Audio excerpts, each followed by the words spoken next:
In a place called Brooklyn, Michigan, the fiber of 30 men's souls will be tested to a great degree. Each and every mile will chip away at the skills that got them here. Nerves get frayed by forces not of this earth. They will drive on the fastest track in their world. Inside the fragile shell, one never knows what may go wrong and bring one to the end of their rope. It would be nothing new at the Michigan International Speedway if subjected to all this, that the car or the driver were to snap.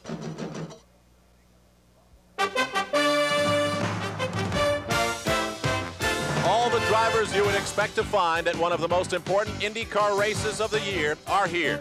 Live from Brooklyn, Michigan and the Michigan International Speedway, ABC Sports presents the Michigan 500. A crowd estimated at 80,000 under bright sunshine, at least for now, in southern Michigan amidst the rolling countryside, and they're waiting to see the stories that develop. But one of the most intriguing stories we can tell is found in the front row before the race even begins.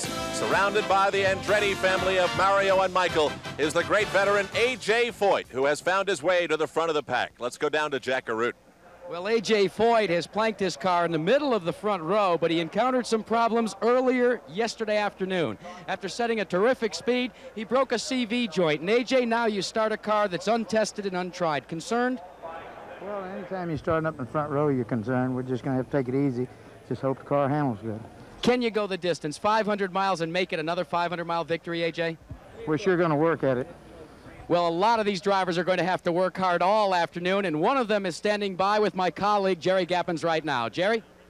And indeed, it's the fastest man in IndyCar racing history, Rick Mears. Last year sat on a pole here at 223 miles per hour, came back later in the fall under a special time run of 233 miles per hour, and very much a factor here today. Rick Mears, you've had a lot of 500-milers under your belt. Is it speed or endurance that's more important?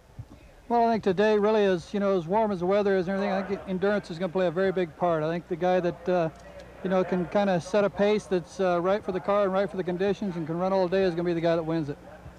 Okay, the other thing Rick Mears will work on today is to fix the fact that a Roger Penske-owned car has never won at this Roger Penske-owned track. Now back up to the head of the field and my colleague, Jack Arute.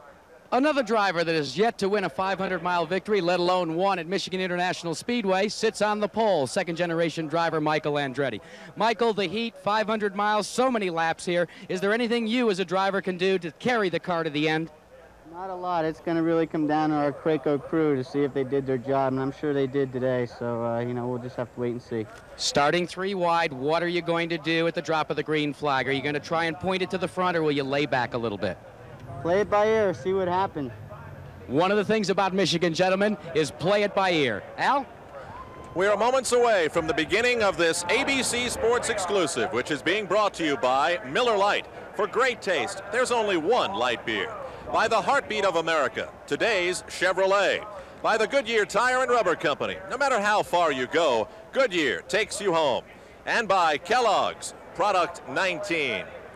Today in southern Michigan, the weather is hot, it is sunny, and it is very, very sticky and slightly windy.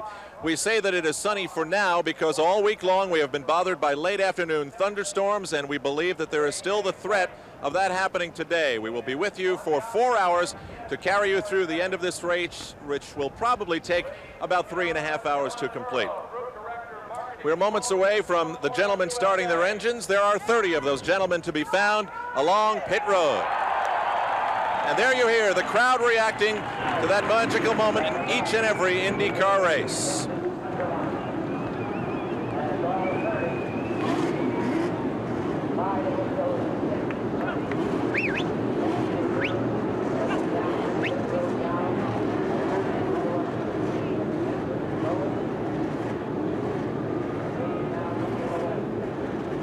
Good afternoon, everybody. I'm Al Troutwig. We know by now that each and every track that races are run on are different. The surface is different. The weather is usually different. The state is different. The crowds are different. The weather conditions are different. This year, that's been really the theme of IndyCar racing. Everything seems to have been different on each and every consecutive week. For 4 races now, the drivers have been negotiating road courses, and before that, of course, the Indy 500. But in the 8 IndyCar races this year, there have been 6 different drivers. It has been a year of balance. Strangely now, that the drivers come to a place which can take away your balance for all the unsuspecting turns that it presents. Let's now go to Sam Posey and Bobby Unser. Well, as the cars pull out, I think, Al, what you're really saying is in this race, you've got to expect the unexpected. And with me now is Bobby Unser. And Bobby, you know, getting back to Jack Arut's interview with A.J. Foyt. A.J. is 52 years old, and as he faces a long race on a hot afternoon, what are his chances of finishing? I mean, physically. Sam, he won't get tired. Foyt is so good physically, he could run this race with one hand for 500 miles here at Michigan if he had to. Of course, another one of the question marks is the Chevrolet engine. This engine's been very successful during this year. So far, winning at road courses primarily. It's never won a 500-miler. What are its chances today? If they ever have a chance this year, today's their day. They've cut the boost from 48 inches down to 45 inches here. The Chevrolet should have their chance if they're going to have one. All right, we're having a problem with the car of Jeff Brabham, which is not starting along the pit lane. That is a Honda engine car owned by Rick Gallis. We'll be keeping our eye on that. Among the other question marks, of course, your brother, Al Unser, came into the Indy 500, a dark horse at the very best. Today, he is a favorite. How do you assess his chances? Well, I think Al's chances are better here than they were in Indianapolis. Now, that doesn't mean anything because this is still a long race. And Michigan 500s are hard to win, but today should be a good day for Al. Well, I'll tell you this about hard to win, Bobby. This race has been held 6 times as a 500-mile race. And in each of those 6 runnings of this race, it has been marred by multiple accidents. So what is going to happen today? We're just going to have to wait and see. Back to you, Al. All right, Sam, as you've already mentioned, we already have an accident of sorts. It is, of course, an accident that the car of Jeff Brabham, the Australian, has not started. We may be reducing the starting field of the Michigan 500 to 29, but at least in concept, we begin with 30 cars. And as we know, in each and every car, there's a different story, different reasons to win, different reasons perhaps for losing. Here now the field in this year's running of the Michigan 500. The pole sitter for the race is 24-year-old Michael Andretti. His qualifying speed of 2:15 plus was the fastest. Next to him, veteran A.J. Foyt, who has more wins than anyone, but never on this track. Mario Andretti wraps up the front row. No one has a better record here than him. 3 times he's won on this track. In row 2, the man who has driven an IndyCar faster than anyone, Rick Mears. Yesterday, Dick Simon flipped his moped and broke his wrist, but he'll start anyway. And then there's Indy 500 champion Al Unser Sr., who returns to the circuit for the first time since the great race. Bobby Rahal, who leads the national championship race, is in row 3, with Danny Sullivan, who finished second in the last race at Toronto, his best effort of the year. Next to him, Pancho Carter, who won the first Michigan 500 in '81. The defending champion is smooth Texan Johnny Rutherford, whose steady style could do it again. Roberto Guerrero tries to snap a string of bad luck that's been nagging and costly. And there's good-looking 33-year-old Dutchman Arie Luyendyk. In row 5, Al Unser Jr., who won the IROC race here yesterday, a struggling Kevin Kogan, and the Monza, Italy-born Fabrizio Barpazza. In row 6, the son of driving great Jack Brabham, Jeff, Canadian rookie Ludwig Heimrath Jr., and Ed Pym. In row 7, in his first start at this track, Randy Lewis, with a man from Michigan in Scott Brayton. Then there's Danny Ungaius. Remember, he crashed before the Indy 500, and that gave Al Unser Sr. his winning ride. In row 8, Irishman Derek Daly, Chicagoan Davy Jones, and Brazilian hot man Emerson Fittipaldi. He's won 2 straight. Next is the trio of Jose Lee Garza from Mexico City, Jeff McPherson, whose career began in off-road racing, and Tom Sneva, who almost broke away from his driving team this week. Starting with qualifying speeds more than 12 miles per hour slower than the front row is Dick Ferguson and the Bentonhausen's Gary and Tony. They complete the 30-car field in the Michigan 500.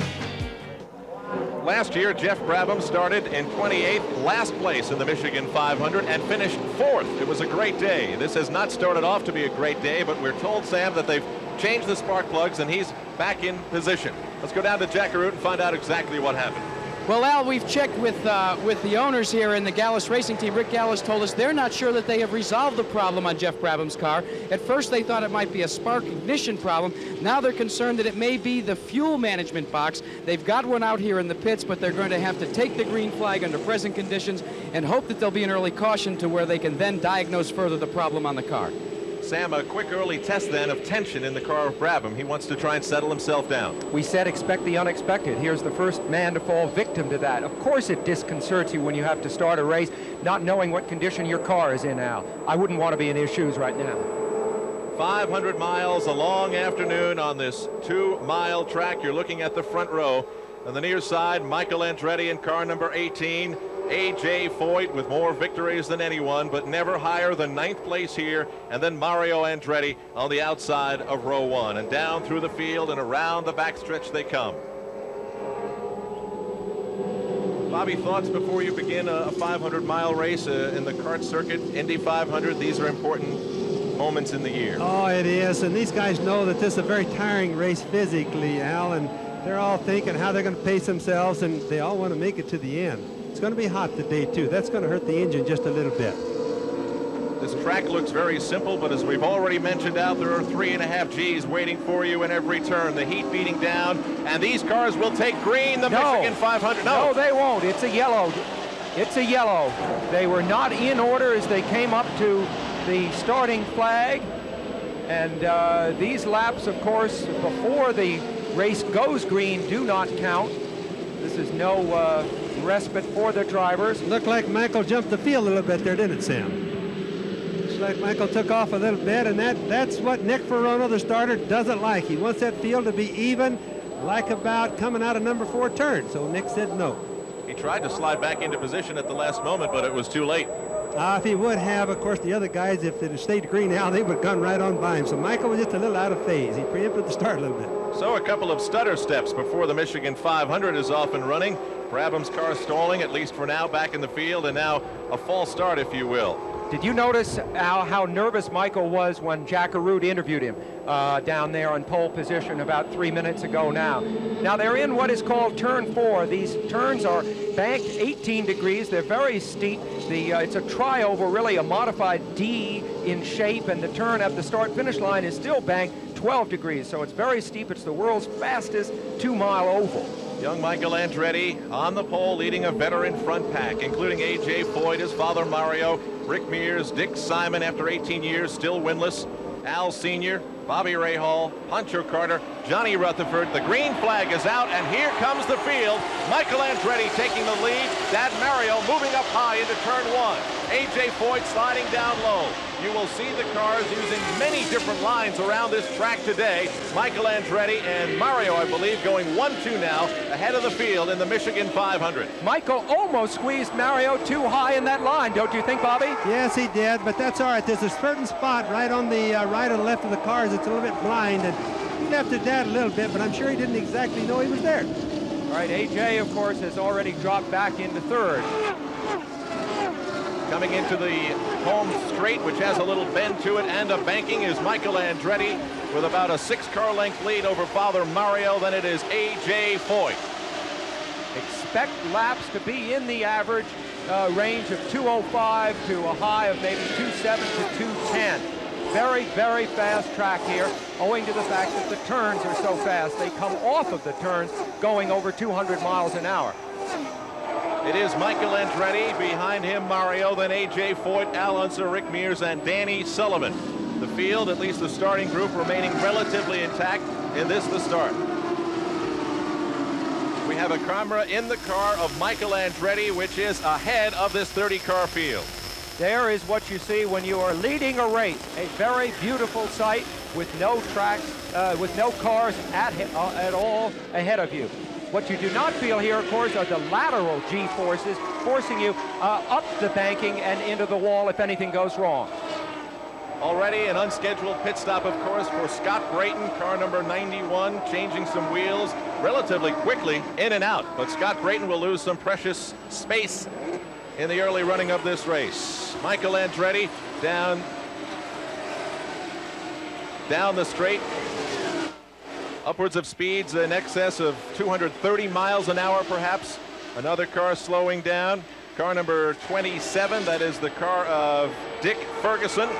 Ferguson starting in the last row and slowing down. Now these cars are going down the straightaways at approximately 220 miles an hour, even in the race today.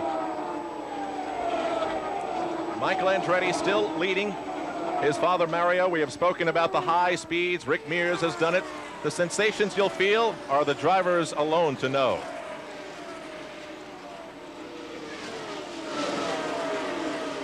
And as Michael negotiates this track, we will now get a tour from him. This is going down the back straightaway, Al. You know, Michael has won one of the races this year so far, Milwaukee, and we have another car slowing down. It's Tom Sneva. You see him there. He has had contractual problems with his owner. So Sneva slowing down this week did not begin well, and it looks as though it may not end well for Tom Sneva.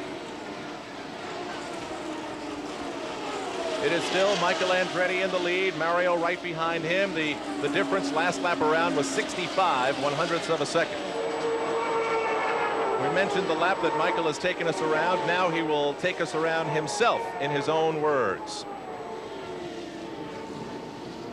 Well, you're coming down again at the start-finish line. Your eyes are looking into turn one already, and you're looking to the outside entering. And from there is where you start to turn in the car, and you usually, in the race, you're easing out of the throttle at that point.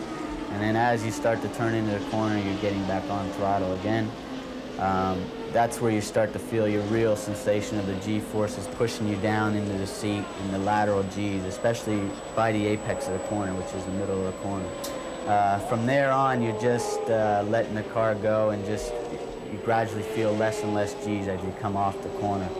Then when you're going down the back straightaway, that's one of the places just to try to relax your hands and your upper body.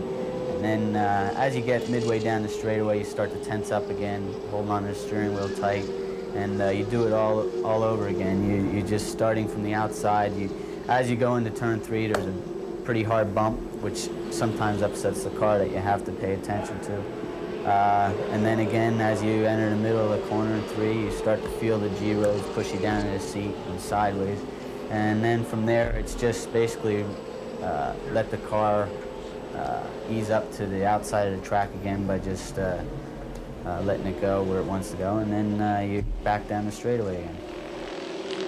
While Michael was taking us on that guided tour, Tom Sneva's car, experiencing trouble, has brought out the yellow flag, and I believe we saw Michael wave to his pit crew as he came down the home straight. Right at the outset. In other words, if his description of the track didn't quite match what we were seeing, it's because he was slowing down on a pace lap. After 7 laps, the first of what should be many yellows if history is true at the Michigan 500.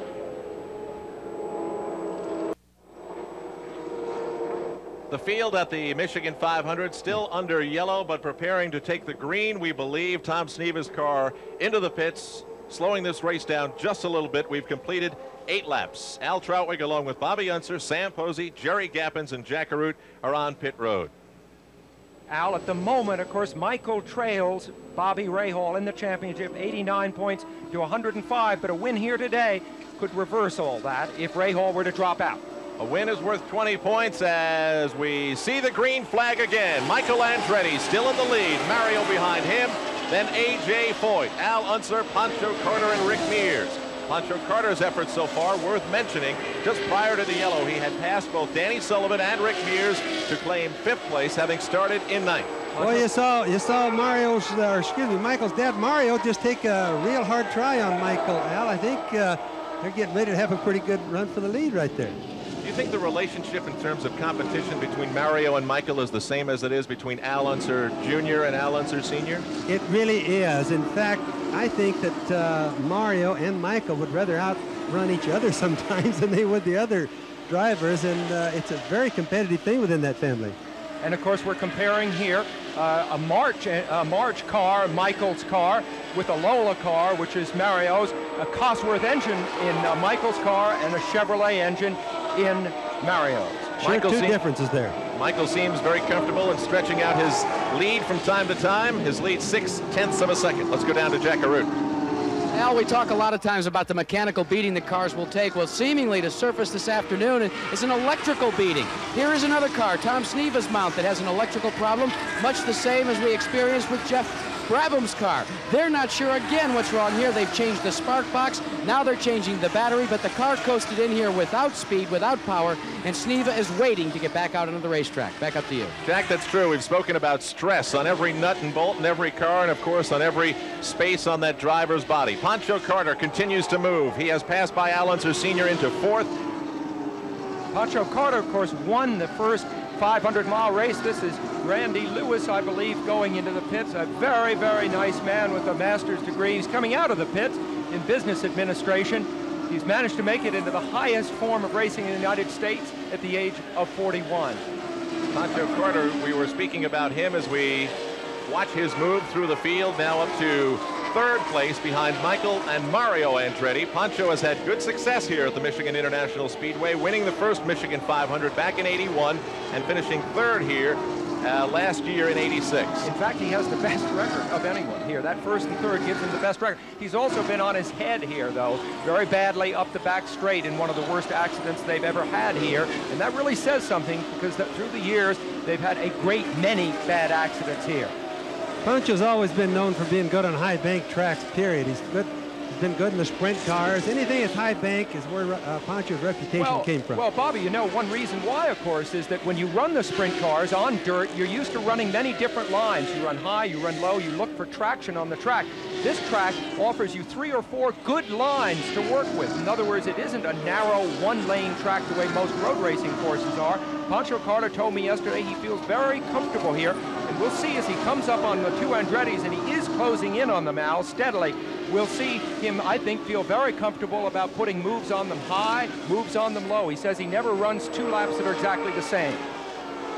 Speeds now around this track up near 206 miles per hour. It's interesting that we frequently talk about speed on this track and the record that Rick Mears set, but the average speed of the Michigan 500, because of all the yellow flags and the mishaps and the crashes that Sam mentioned, is rarely above 135 miles per hour. Well, Al, you're going to find that that's pretty fast speed early in the race. They're turning laps right at a 206, like you said, and if you consider we're just barely 18, 19 laps into this race, that's really fast. Top 3 now, Michael Andretti and Mario Andretti, along with Pancho Carter, pulling away from the rest of the field. You're looking now at the car of Dick Simon. He was involved in a rather strange mishap yesterday. You know how safe the drivers are and how they can hit the wall and wind up hurting themselves in their race cars. Well, yesterday in a moped that Dick uses to get around the pits, he flipped it and broke his wrist. He's driving his car with a cast today. Somehow he is able to shift and steer. Yesterday we asked him exactly, this morning actually, we asked him about the problems he'll face. Well, it's a very disappointing thing to break your hand just the day before the race, but what I'm going to have to put up with today is pulling it into low gear is going to be almost impossible, so I will cross over with this hand to pull it into low gear in that manner. Then in going up through the next gear, I can actually push with no problem. And to pull back into the next gear, I can also. But to get it all the way over to the right into 4th and 5th, I will have to reach across. So it will be a little bit of a handicap going out of the pits and on a yellow light condition. But I feel that during the race, I should be all right because I can firmly grip the steering wheel. If pain gets too much from the shaking and vibrating in the car, I guess I'm just going to have to stop. But I hope the good Lord's on my side and the pain doesn't get that bad. Dick Simon at the age of 52, after 18 years in an IndyCar, still winless and with a great starting position. He has the misfortune of breaking his wrist. He is in 12th after starting in 5th. Is he safe out there? I think he probably is, Al. He has enormous experience, good judgment. He wouldn't have gotten this far without it. I think he's probably just fine. You see, of course, Michael Andretti there in the center of your screen. He's still followed at about the same distance by his father, Mario, as the two Andrettis go at it tooth and nail here. The distance separating them may look like a lot, but it's less than a second in real time. Blistering pace, Sam, 207 miles an hour last lap. Through lap 18, it is Michael Andretti there in the blue and yellow car, followed by his father, Mario Andretti, in the red car with yellow numbers, and Pancho Carter. It is almost a 3-second lead for those 3 cars to the rest of the field, so they are pulling away. And you know, Michael has had the most reliable car of the year so far, finishing 7 out of 8 races. Now we're getting a good close look at the car of Pancho Carter. Now he has an unusual sponsor, Al, as you know, the International Special Olympics. has their words down the side of his car, and that will be shown on ABC tomorrow night at 9 p.m. and also on Saturday, August 15th, in a special 90-minute edition of Wide World of Sport. So Pancho is tied in with that very special event.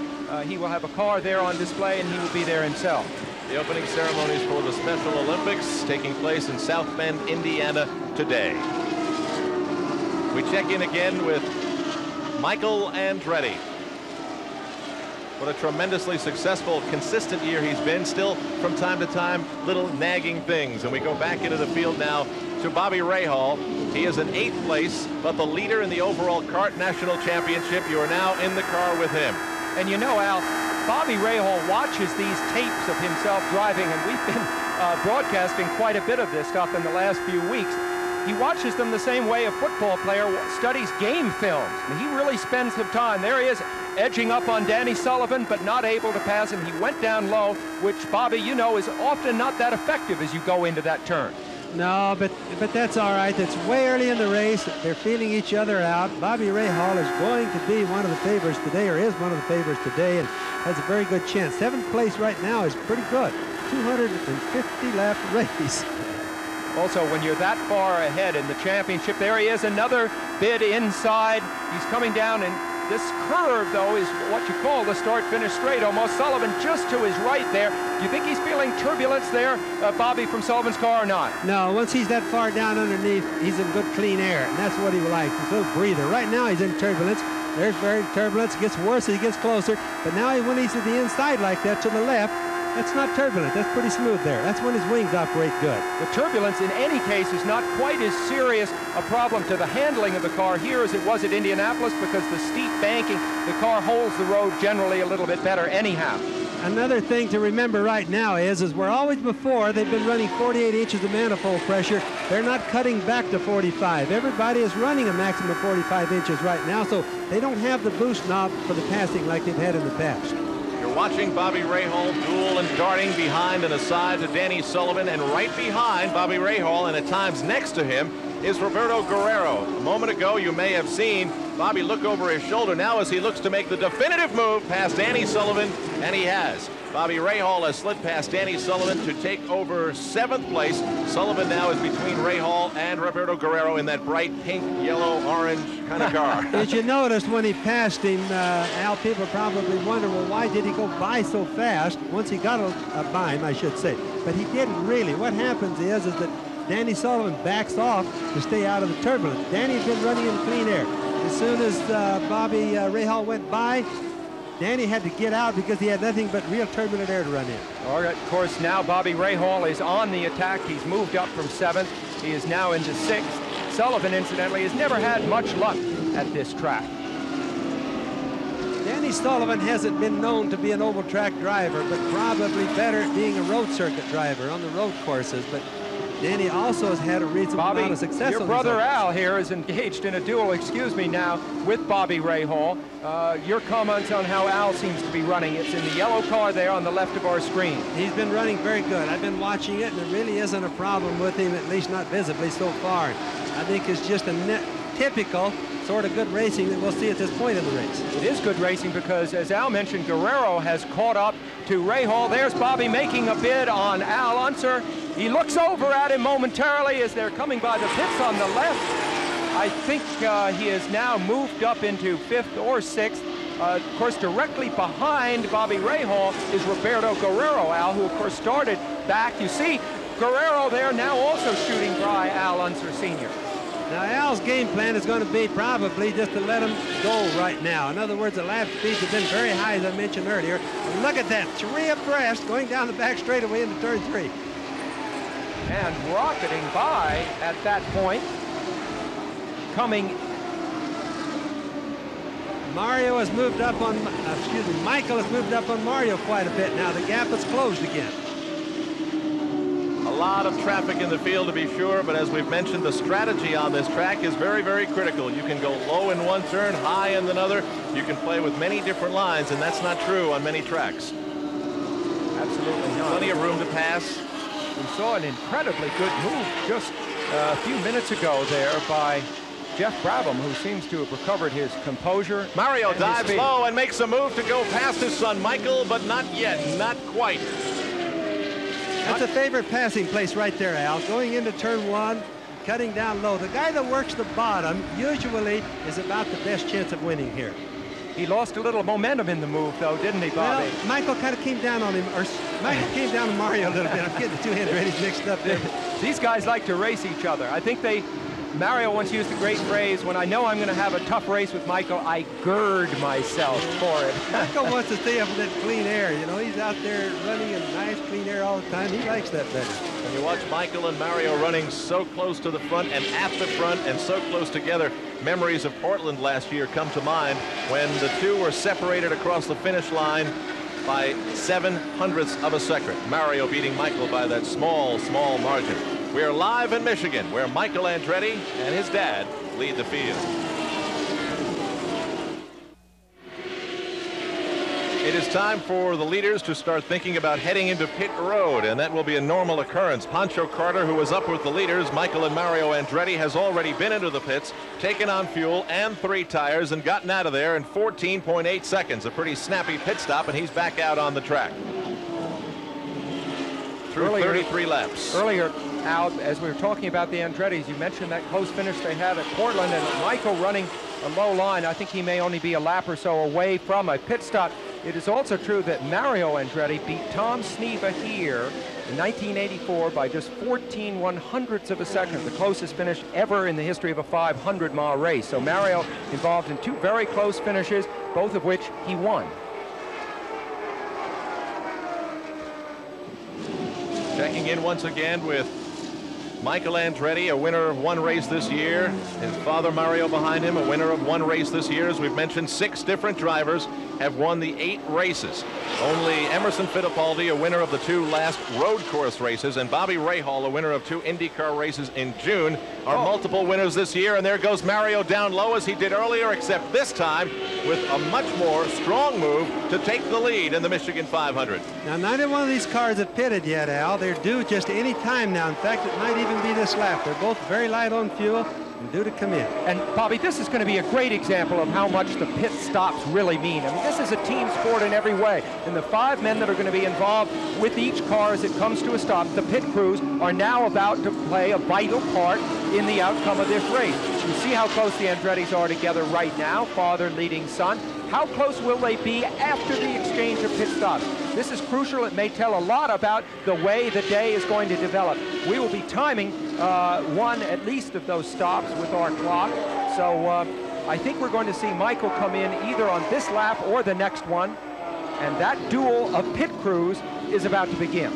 And Michael's pit crew is standing by, as is Mario's pit crew standing by. There is some slower traffic, or there was for a moment, between Mario and Michael, and they decide not to come as they head in front of the huge crowd assembled here at the Michigan International Speedway in Brooklyn. Both of them stayed out. They're trying to find that yellow flag. If they were to pick up the yellow right now, they would have, in fact, gained a lap on all the other cars that have pitted. Also, Bobby, for either of them to have stopped then, there was traffic in the way, so they would have lost not only the time that they lose when the car is stopped, but additional time having to go around those slower cars.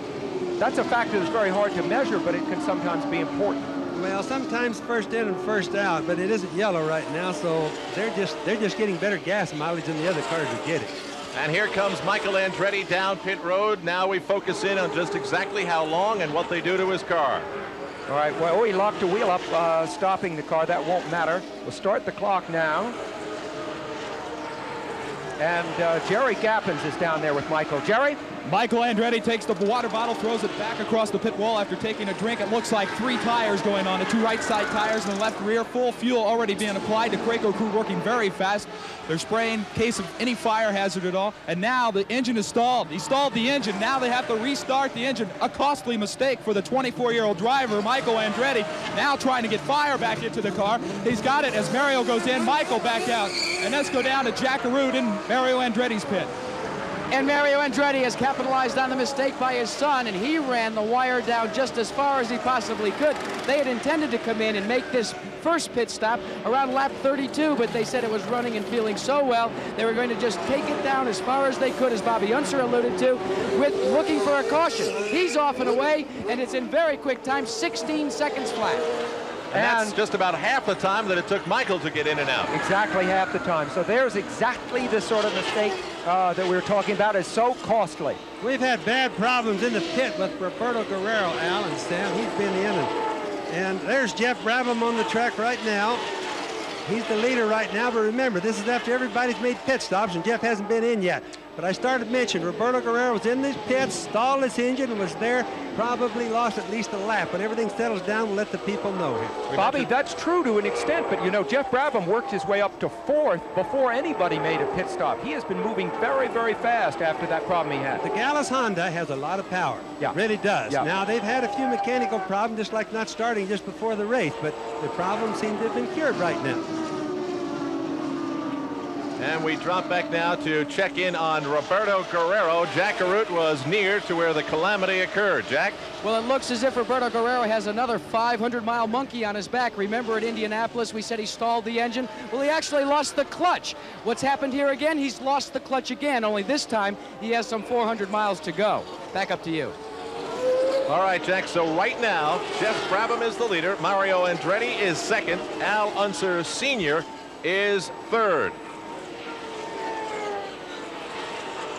Some cloud cover, some heavy cloud cover starting to roll in now over the Michigan International Speedway. It is hot, sticky, and humid, just the kind of day where you'd expect to see a thunderstorm develop before the day is over. You see them off in the distance.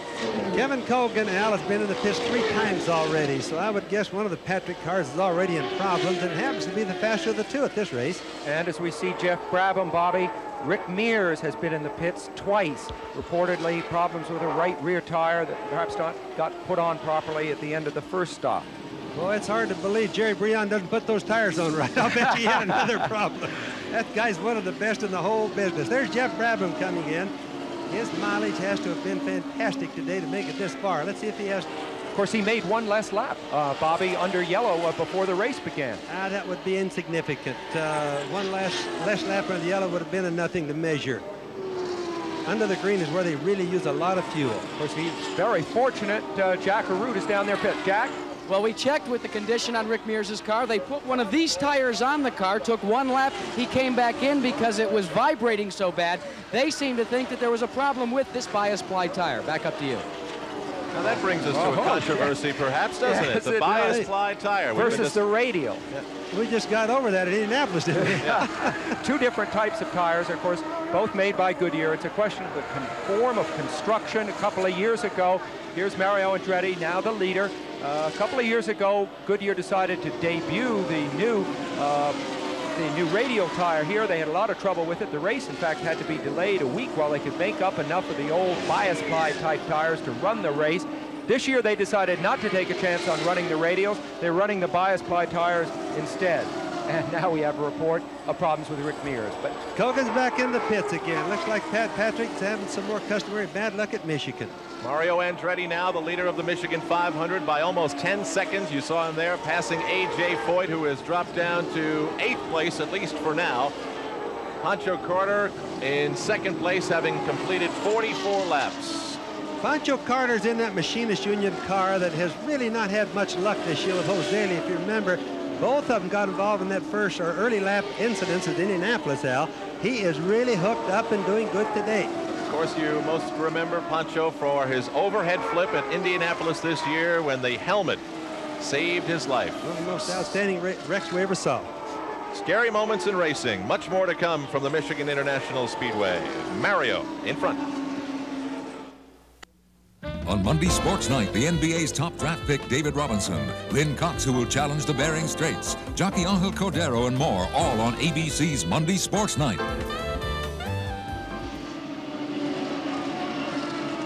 We're back live in Michigan. You're looking at Bobby Rahal as the Michigan 500 continues to roll along. Moments ago, a brief but unscheduled pit stop, during which we're told they had to reattach the helmet strap of Bobby Rahal.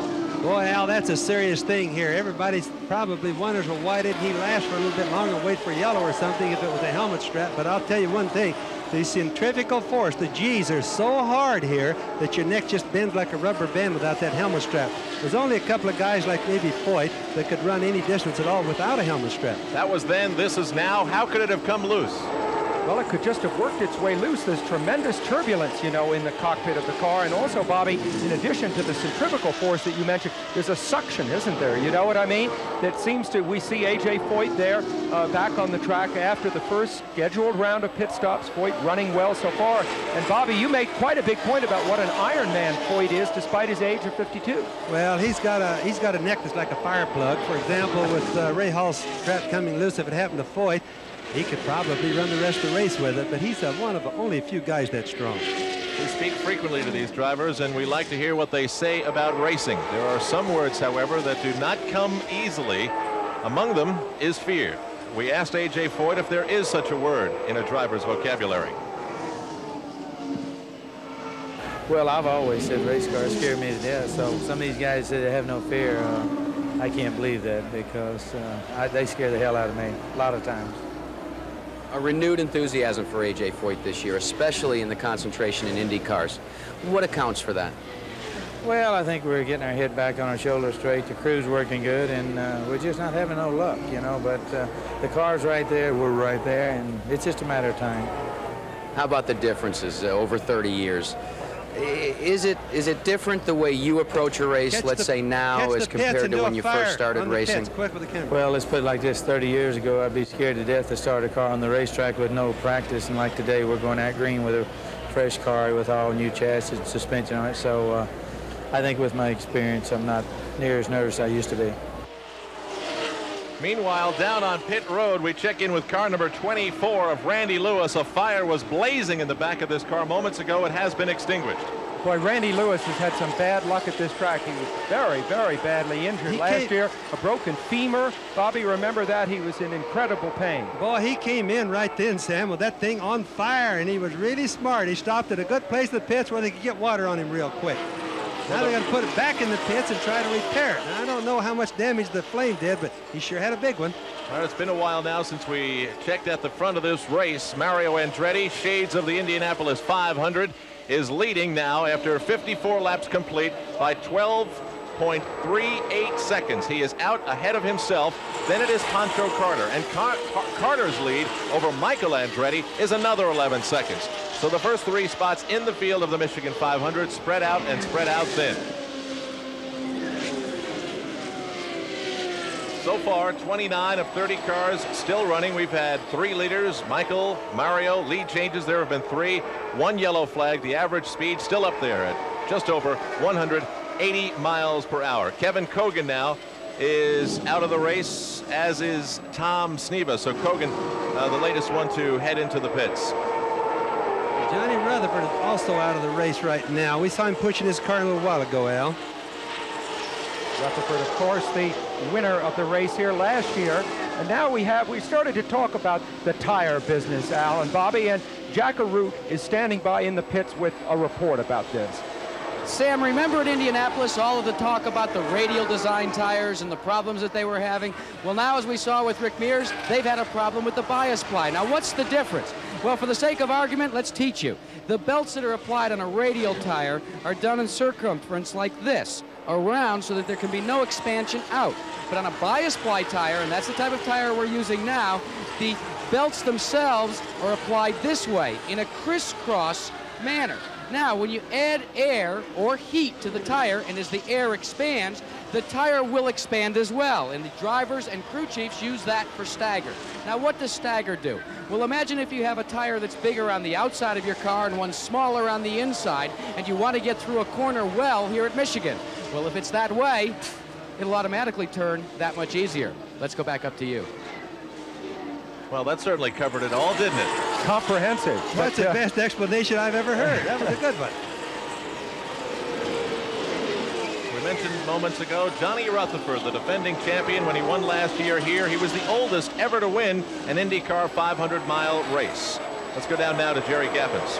And Johnny Rutherford, way out of your office too soon. What happened?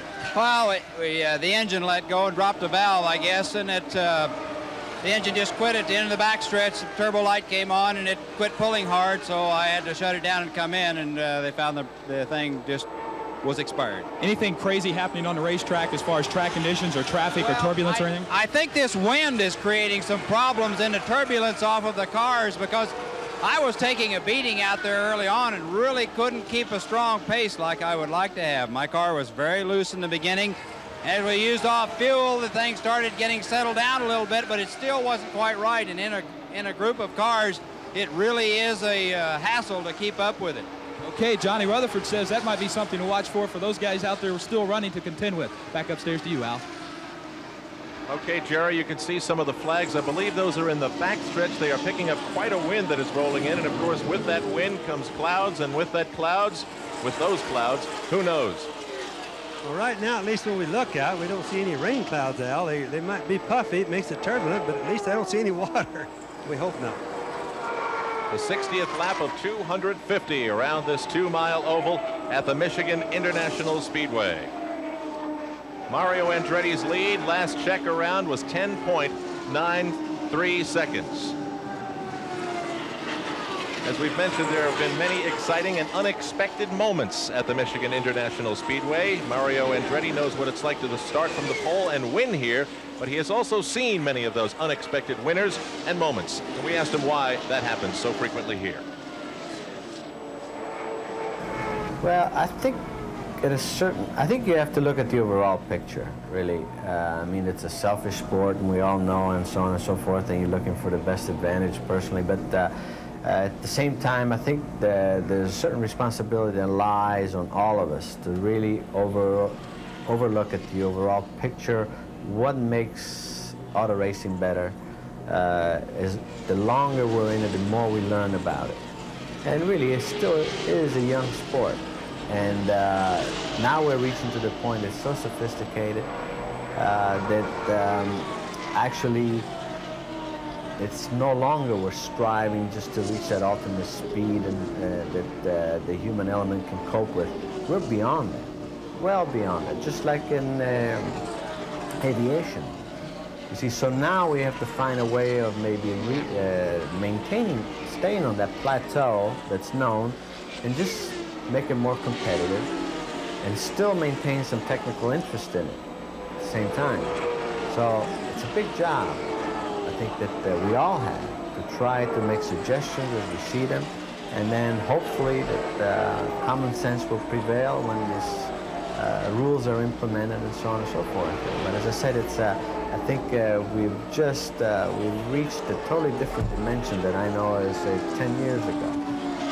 Because now, as I say, we know we could do 240 miles an hour average here.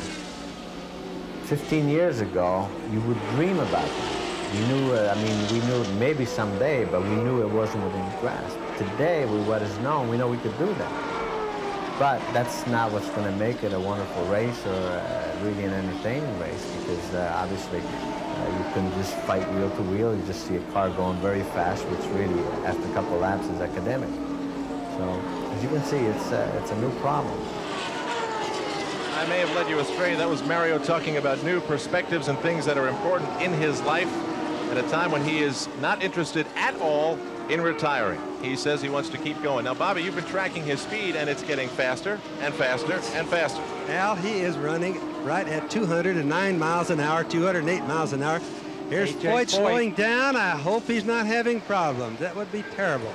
Let's follow Foyt and see what happens here.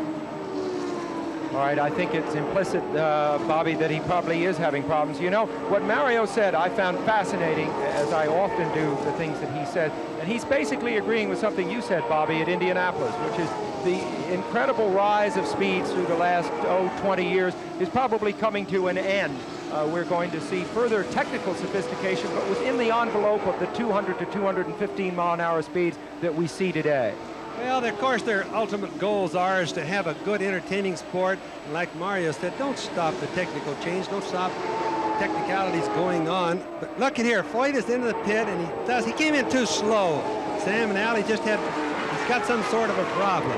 Could it be fuel? They seem to be rocking the car back and forth. No, that's probably just getting it up on the jack. It very well could be. They're changing both rear tires. Let's go down to Jack and see what Jack says. Jack?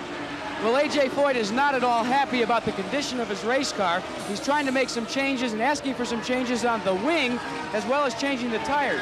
Now, the engine is running, but they are concerned. Jack Starn is here, and he is the crew chief on the car.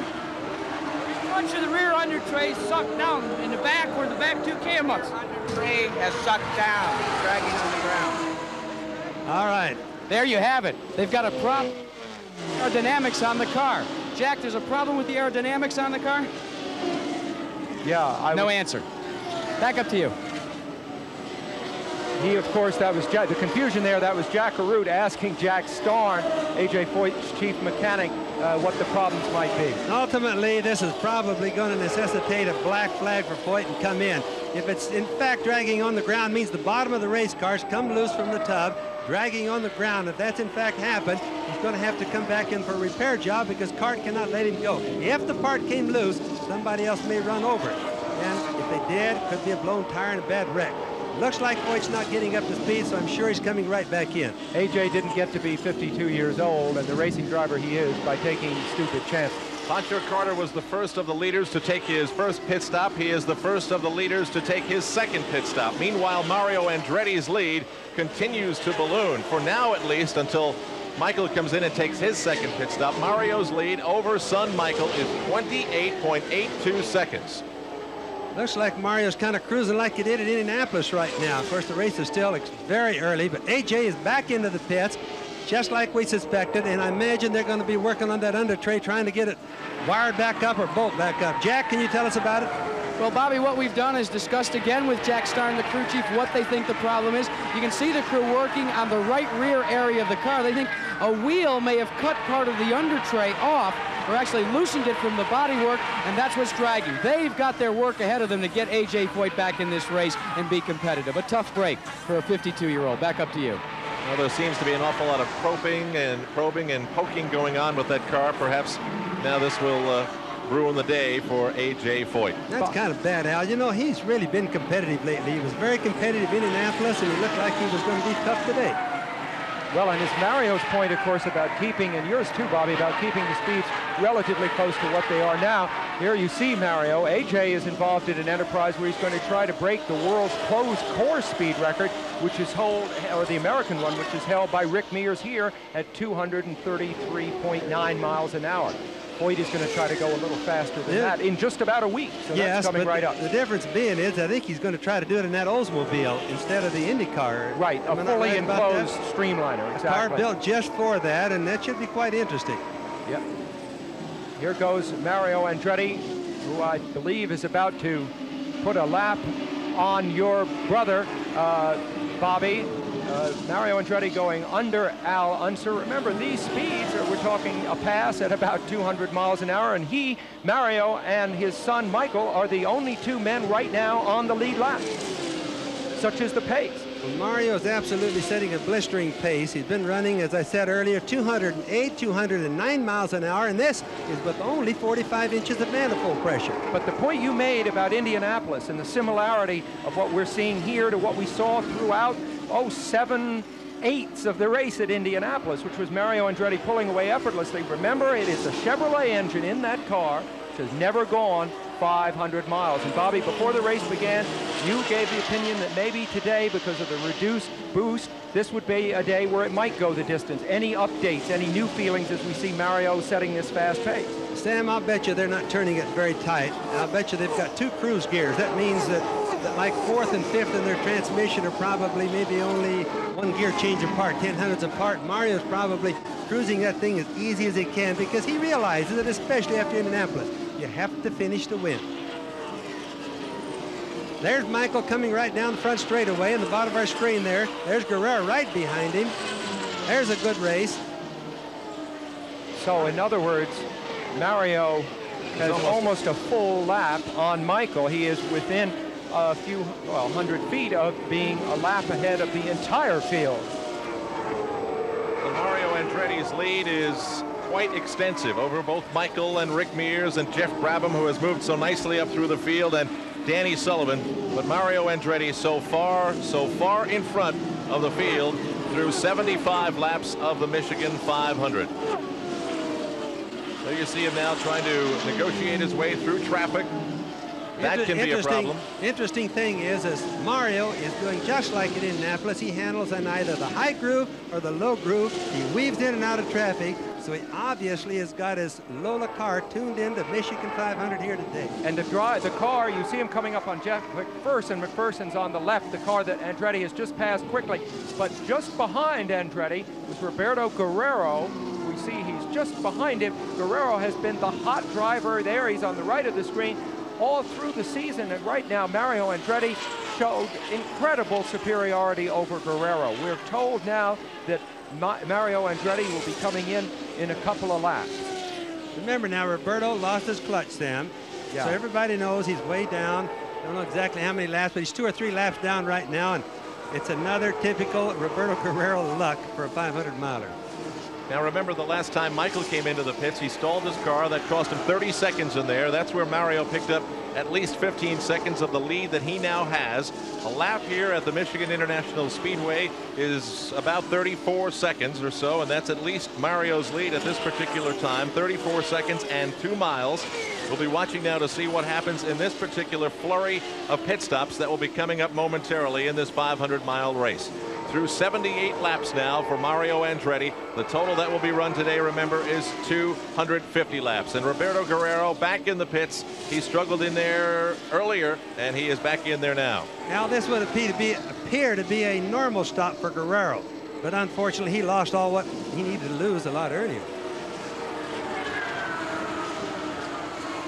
Mario Andretti is now only 3, 4, 5 car lengths behind his son Michael, so that would completely put him alone if he is able to pass by Michael Andretti. We watched him pass by Al Unser Sr. a short while ago. That put him nearly alone on the lead lap. Now he's got one more car to erase from the lead lap that he is on. Well, that's going to really put everybody else at a disadvantage and leave Mario a lot of room to hunt for yellow flags, leave him a chance to run the car in that higher gear that he may have in it, and a lot better chance of controlling this race once he puts a lap on Michael. Looks like he's going to do it right now. There's 1 lap down for Michael Andretti. And with Michael Andretti there was Danny Sullivan. Mario's car is working absolutely brilliantly. Not since Long Beach, the opening race of the season, and that was a road race, has Mario shown this kind of superiority. Not even at Indianapolis was he this far ahead this early in the race. But as we well know, and especially in the case of Mario Andretti, anything can happen. We watch him now coming into the pits with Michael right behind him, so we're going to follow both these men as they come into the pits. This ought to be real interesting. Now let's see which one of the pit crew is the best here. Both of them stopped. Mario stopped a little bit quicker. Michael right behind him. Now let's see. We've got them both on the screen here. Michael is getting tires, 3 tires. Mario's getting no tires. Mario should beat him out of the pits because of lack of changing the tires. Let's watch it here and see who gets out first. There's Mario down, Michael down. They're moving simultaneous. Mario is ahead by virtue of the fact that his pit stop, or his pits were down the road just a little bit further than Michael. But there comes Michael, though. He got a little bit better start off those jacks, didn't he, Bobby? Boy, that was a good show. Yeah. That really shows you what pit stops are all about in IndyCar racing. 2 terrific teams. What do you think, Al? Isn't that, I mean, you cover so many different sports, but what about this business of these pit stops? Coordination between 5 men under immense pressure, doing as well as they do. Here's Ludwig Heimrath, the young Canadian driver, in for an unexpected stop. It's amazing that all that has to be done with all the men involved, that they can come out of there within just a split second of each other, to be sure. Mario Andretti is leading the Michigan 500 by a lap. We're at the Michigan International Speedway. We'll be back after this message and a word from our local station.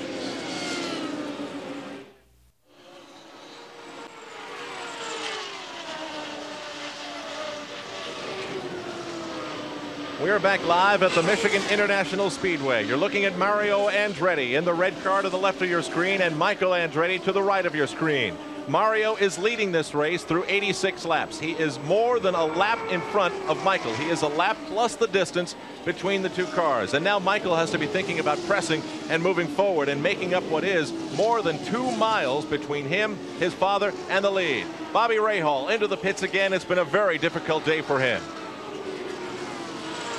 He certainly has, Al, and I don't know whether that water, you know, that where we had the fire a little while ago, they put a lot of water on the track, and I noticed that when Rahal hit that water, his tires locked up, and he almost went through his pit that time. Water makes it very slippery coming into the pits. There's Bobby Rahal leaving at the race cam. He's not had a super good day so far, but he's still in the race. So from Bobby Rahal's travails at the back of the pack, we move to the front once again. Mario Andretti looking to recapture some Michigan International Speedway magic that he has held before. And Michael Andretti, as we've said, more than a lap behind his father. But he can still see his dad. That's a little frustrating, but only a constant reminder of just how far behind you are. Well, also, though, it's incentive, isn't it, Bobby? I mean, it's helpful to pace yourself through a long race by seeing somebody right in front of you that you know is setting a good pace. Well, in order to win this race, he's got to pass his father, then hope for a yellow flag so he can come back around, and then the race is back on again. And sometimes it can be just a flick of a couple of fingers that far away from winning this race. Earlier this year, Michael Andretti, a winner at Milwaukee, his only win, but top 10 finishes, he's had a bunch. Second at Portland, 5 at the Meadowlands, 6th at Cleveland, 5th at Toronto in the last race. As we've moved now into lap 89 of the 250 that will complete this race today. Also making that point again about how the fact that he has finished 7 out of the 8 races so far. So his crew, headed up by Barry Green, they have been really almost flawless in their preparation of that car. And in a race like this, Bobby, don't you agree that can be a huge factor? That's a good team. Maury Cranes owns that team. He made one change, one mechanic, and that team came from being a nothing team into a super team. They are competitive every race, as we've been watching for the last couple of years, and could win any race, and they definitely could be the winner here today. Michael is very quick. And of course, he is right now enjoying, or although he is not leading the race, he's in the situation which he really needs, which is problems for Rahal. And Rahal is mired way back right now in the race, back 12th, 13th position. So this is just the kind of day that Michael Andretti needs if he's going to have any hope to catch up in this championship.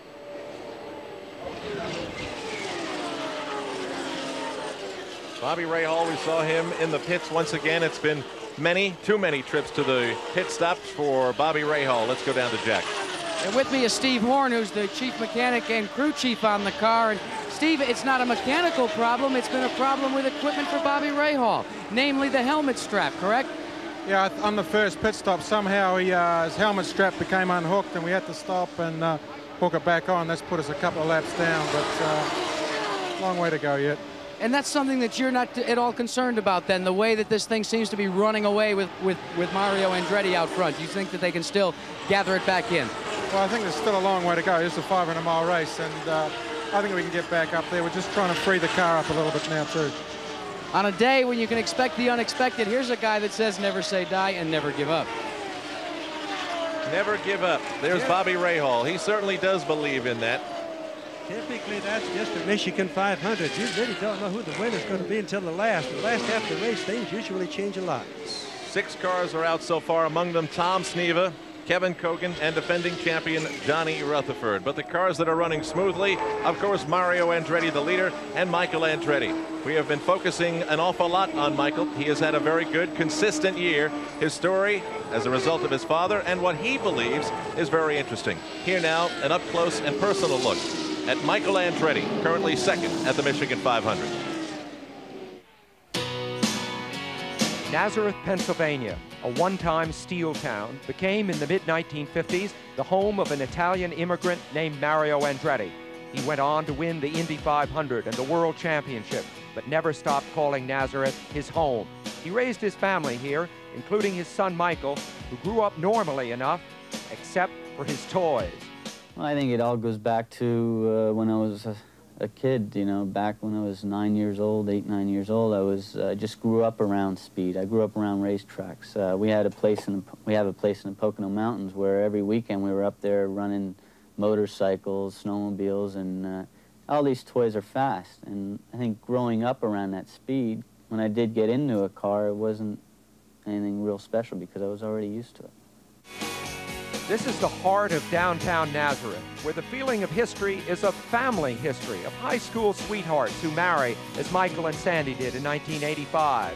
That's their new house, right up there in the cornfield. Their son Marco was born in March of this year. We see him here at Indy back in May. They go with me everywhere I go, and we do spend a lot of time together. That's one thing about being a race car driver. Fine, you're on the road a lot, but when you're home for a week, that you're just solid with them. And it's a real tough life on Sandy, I know that, because not only just all the traveling and everything, but also just, you know, the dangers of me being out there. And what does grandfather Mario see in Michael now? Well, I see manhood coming on very strongly, and just basic, solid responsibility for a family. I see that very clearly, and it's beautiful, really. It's just all unfolding. I'm getting used to my role. I love it, and because Marco brought tremendous joy in our family.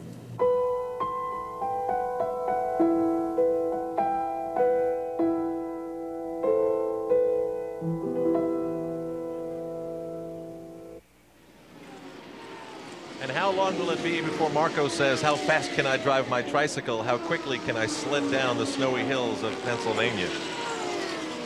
You're in the car of Michael Andretti. He started on the pole with the fastest qualifying time in the same front row as his dad and A.J. Foyt. A.J. Foyt is currently out of the picture, but Mario is still ahead, but very far ahead. We'll be back.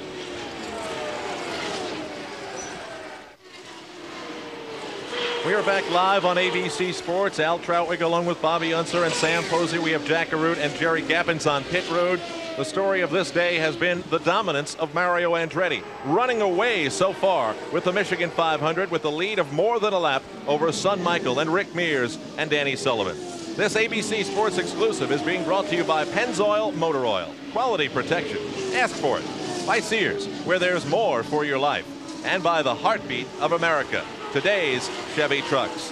One of the members of the starting front row has not fared as well as Mario and Michael. And Jack Arute is down on pit road to tell us the story of A.J. Foyt today. Jack?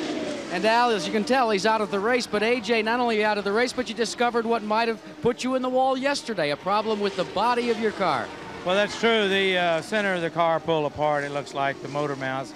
We weren't bottom now. We were running like 210, 212 practice, and all of a sudden the car kept hitting bottom yesterday, and we broke the CV joint. So to repair the car in time, they did look at it, but they must not have got it fixed because it's bottoming for first lap on. Then I guess Cowart kept calling in it was hitting bottom on the racetrack, and finally it hit real bad going to one. I like to lost it. I called in, I said there's something broke or something because my rear end was dragging all the way around. Just every little hump it hit bottom, so actually the tub broke in the middle. One of the more exciting rides you've had, but now you're one of the top guys that's already out of the race. Give us your assessment. First on the heat, is it okay or is it tough? I'm sorry, I didn't get that, Jack. Heat, is it okay or is it tough out there? A lot better than Talladega was before. Wind, what about that? How about the wind out there? Is the buffeting tough on the cars? Well, my car was kind of squirrely all day, and I was kind of blaming it on the wind, but I had other problems going on. But yes, the wind can be a factor with these cars. Well, that's the story from A.J. Foyt. A tough break for him, but you can count on it. He'll be back. Gentlemen. All right, Jack, and of course a sad day for A.J. Foyt. Here's what's happened so far. 24 of 30 cars are still running. Among the most prominent cars who have been victims of attrition, Kevin Kogan, Tom Sneva, and defending champion Johnny Rutherford. The leaders, Mario and Michael, really for the most part, and it has been Mario with tremendous strength and dominance. Michael and Rick Mears 1 lap behind as we have completed 103, now 104 laps in this 250-lap, 500-mile race. Let's go down now to pit road where Jerry Gappens is down there. Jerry, what happened to Pancho Carter? Well, Pancho Carter came in because apparently somebody is on his radio with his radio frequency, and we're with team manager now, Andy Kanapinski.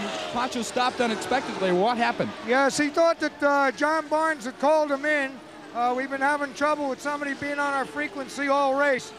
I don't think it seriously affected us because we had to make our schedule of 7 pit stops. We've made 3. We got 154 gallons of fuel. We're averaging about 2.1 miles per gallon, which means we'll have to do 4 more stops anyway. So the early pit stop might not hurt them. Okay, team manager Anna Kendapensky says that might not be a disadvantage. Pancho Carter won the first Michigan 500 here in 1981, and he likes running on the high banks. He has a lot of experience from his sprint car days at Winchester, Indiana, and Salem, Indiana. So Pancho Carter's still in this race today. Back upstairs to you, Al. Well, you never quite know what's going to take you out of a race or ruin your chances. Could it be a helmet strap or something called a CV joint?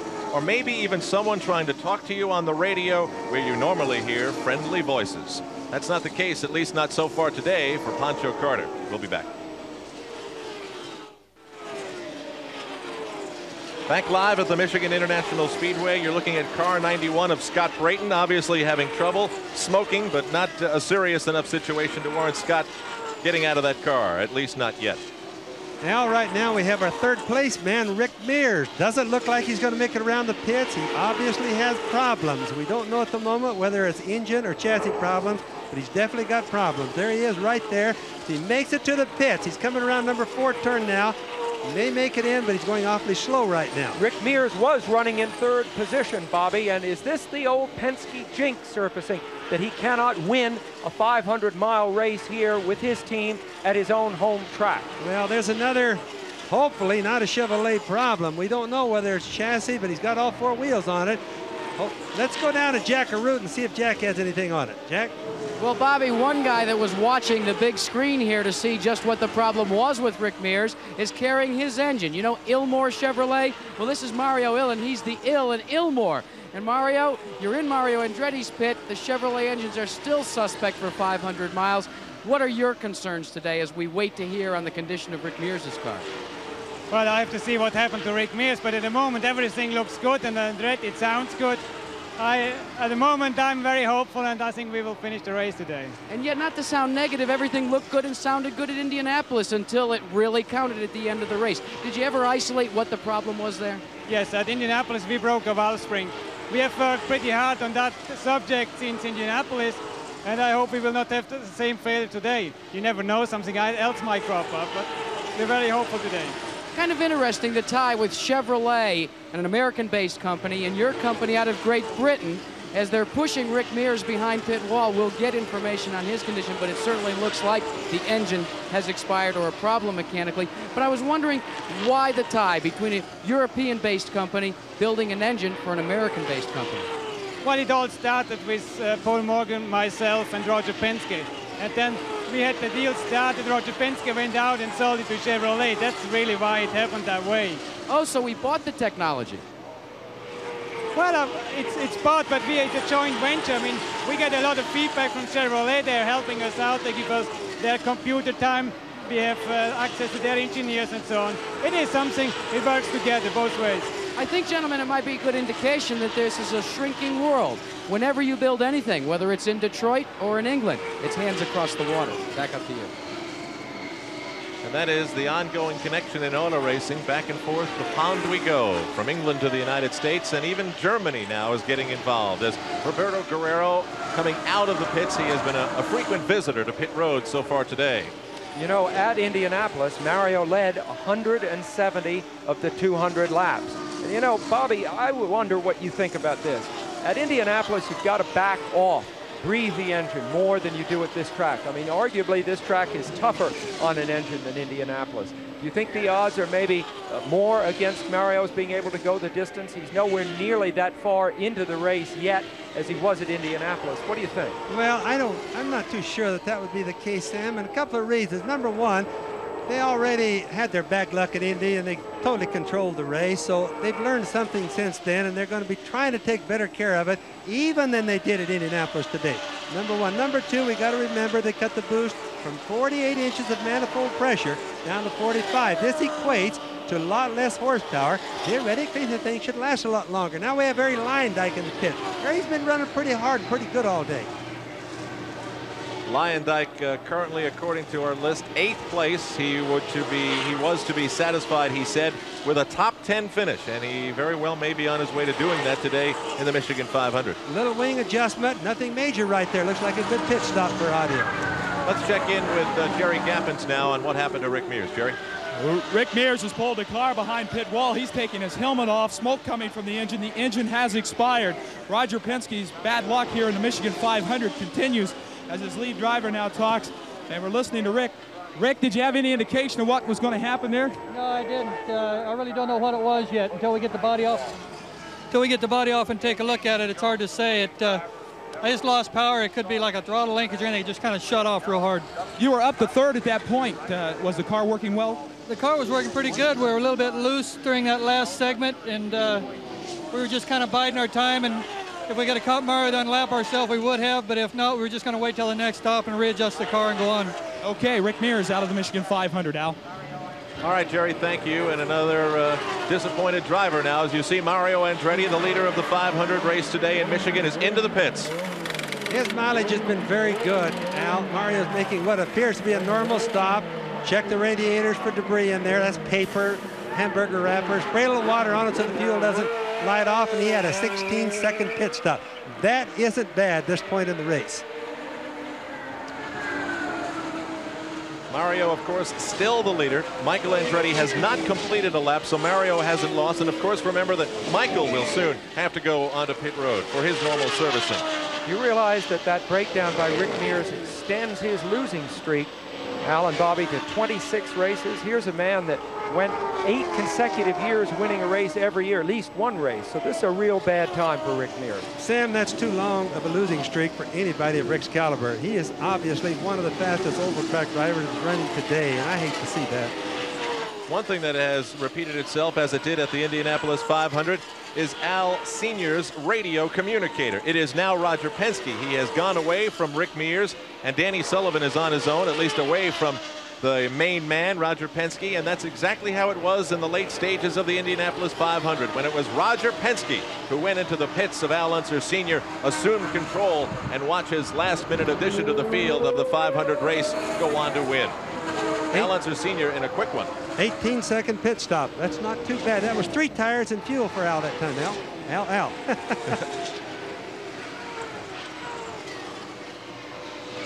And we're waiting to see exactly when. We know he will. Michael Andretti will enter pit road. Now remember, this is already 2 laps further. Michael is gone, then his father went. They were in sequence. The last time they pitted, we watched them both together. Come in the pits and leave together. It was a tie. Now Michael is going 2 laps further. That means he must be getting better gas mileage than Mario is. This could be a factor a little bit later on in the race. Well, for example, if a yellow were to come out right now, Bobby, that's the perfect example. If a crash were to occur during this time when Mario is already pitted under the green, and if Michael were able to make his stop under the yellow, he would make up a substantial amount of that ground he is behind. That's what he's looking for, and that's what he's hoping for. I don't know how they're... Here comes Michael into the pits right now. Let's go to Jackaroo.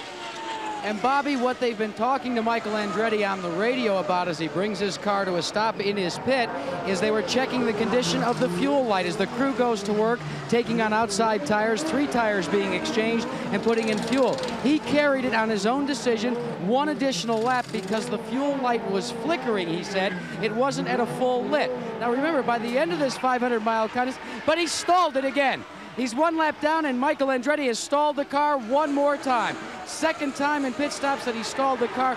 Obviously, it must be a problem with getting into and out of the gear when they drop the air jacks, because he's off and away, and he lights the tires up this time. Back to you. All right, and Jack Mario is already between turns 2 and 3. He's in the backstretch, so now he has a lap and a half, or slightly less than that perhaps, over Michael Andretti. So Mario's lead is now as big as it's ever been. That really was costly for Michael. That's what you call a serious mistake. That was kind of like the Roberto Guerrero mistake at Indianapolis. That's going to put Michael in a heap of hurt. And of course, once again, it cost him exactly 30 seconds. Well, it was a 30-second pit stop, Sam. It shouldn't have really cost him 30 seconds. It just was an awful long pit stop, and it's going to cost him overall about a half a lap. And Bobby Rahal's misfortune continues today. He is back in the pits. Just to go back to Michael's, he's had 2 pit stops that have really taken up the time of what 4 pit stops could easily take with a good pit crew. But there's Bobby Rahal being serviced. He has had problems with his helmet strap early in the race, and he is really going to be out of contention with these continuing problems that force him to enter pit road. So it's Mario Andretti leading over Michael Andretti. Danny Sullivan, at least for now, in third place. Jeff Brabham, Pancho Carter, Al Unser Jr., and Al Unser Sr. But remember, everybody is at least a lap and a half behind that man, Mario Andretti. NFL action is back. Joe Montana and the NFC West champion San Francisco 49ers fire up the NFC's #1 offense. They'll meet the AFC's #2 defense, provided by the Kansas City Chiefs. Live, it's the preseason classic, the AFC-NFC Hall of Fame game. Then golf's top players tee off for the last major of the year. It's the PGA Championship live. Everybody's having fun Saturday. ABC Sports reaching new heights. Another victim at the Michigan 500 here in Brooklyn, Michigan today as we rejoin you live, having passed the halfway point now. Mario Andretti, the leader in lap 131. You're looking at Derek Daly. His day is over. His car was smoking and his effort was black flagged. So he is out of this race. Al, a quiz question. What 2 drivers in this race come from Dublin? Well, I know Bobby Rahal is one of them. Dublin, Ohio, Bobby Rahal, and it was Derek Daly from Dublin, Ireland. Not bad. I think Bobby Rahal that we spoke about moments ago had one less pit stop than I had originally thought, so he is much more involved in this race than I thought, although he is 3 laps behind the leader, Mario Andretti. Right now we're showing Pancho Carter back up in the third, Al. Let's get down to Jack Arute in the pits. Jack has a story. Jack?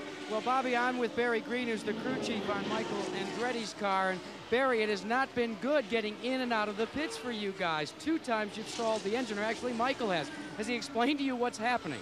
Well, Jack, on the first one there, he just came in a little bit hot and just locked all the wheels up, and that killed the engine right away. The second time, again, we're having a little bit of trouble keeping the engine going down low. What I'm worried about more than anything is the pace, Jack. We've run about 4 yellow laps, and so far, you know, we've just completed 130 odd laps. You know, these cars are running pretty hard pace out there, so in this heat, it's going to be a long day yet. Indeed, the absence of yellows, #1. Are you concerned about having to juggle your fuel consumption in order to make as many pit stops as you anticipated? As Pancho Carter is in the pits right now, what are your concerns about that fuel? No, fuel's not a problem for us. We're getting excellent fuel consumption. You know, just driver fatigue and car fatigue's a problem. You know, Mario's working very, very well. We haven't got anyone else to worry about yet, but there's a long way to go. Well, we've passed the halfway mark, but the toughest part of this race, as many drivers will tell you, is the last 50 laps. A strange scene in the pits of Pancho Carter, Bobby. Yes, what we saw there is going to be that Pancho wants a little air conditioning. He's hot. What the water goes in there for? There was no fire. What it goes for is he was feeling too much heat. Now as the air passes through the cockpit, it'll be like an evaporative air conditioner. We did that for lots of years. An evaporative air conditioner. Just to go back to Barry Green for a moment, don't you think, Sam, he's one of those guys you look at, and if something's wrong, he has just enough cockiness to him, and you certainly know enough knowledge that if there's a guy who can figure it out, he's one of them. And we've got a problem. Yep. Could be an engine problem there, Bobby. That's obviously an engine problem. Obviously, who we just saw coming out of the pits. We talked about how he'd had water thrown over him to cool him down. Could that in any way? I really don't think one had to do with the other. I don't either. I agree with you, but it is an amazing coincidence. That's oil smoke coming out of the turbocharger. He just blew the engine. He either dropped a valve, probably in most scenarios it dropped a valve, went in the piston, smoke out of the engine coming out. That's really sad. Pancho has done a good race today. Yeah, end of a good ride. Yes, it is. That's sad because the Machinist Union really hasn't had any luck all year, but they have been fast today. That Pancho could have been one of the winners today. Of course, you remember probably a vivid image of that car upside down at Indianapolis. Now, Jerry Gappens is in Pancho's pit. Jerry? Well, Pancho Carter just pulled his car across behind pit wall, and now he gets out of the car. A little bit of an engine fire from that turbo blowing up a little bit, as you said. Pancho Carter, prior to that stop, he just stopped. It was a routine stop. No problem, no indication, but he comes out of the pits. He's very aggravated now, throws the gloves down. He was running well. In fact, only 2 men have run laps of 210 miles per hour.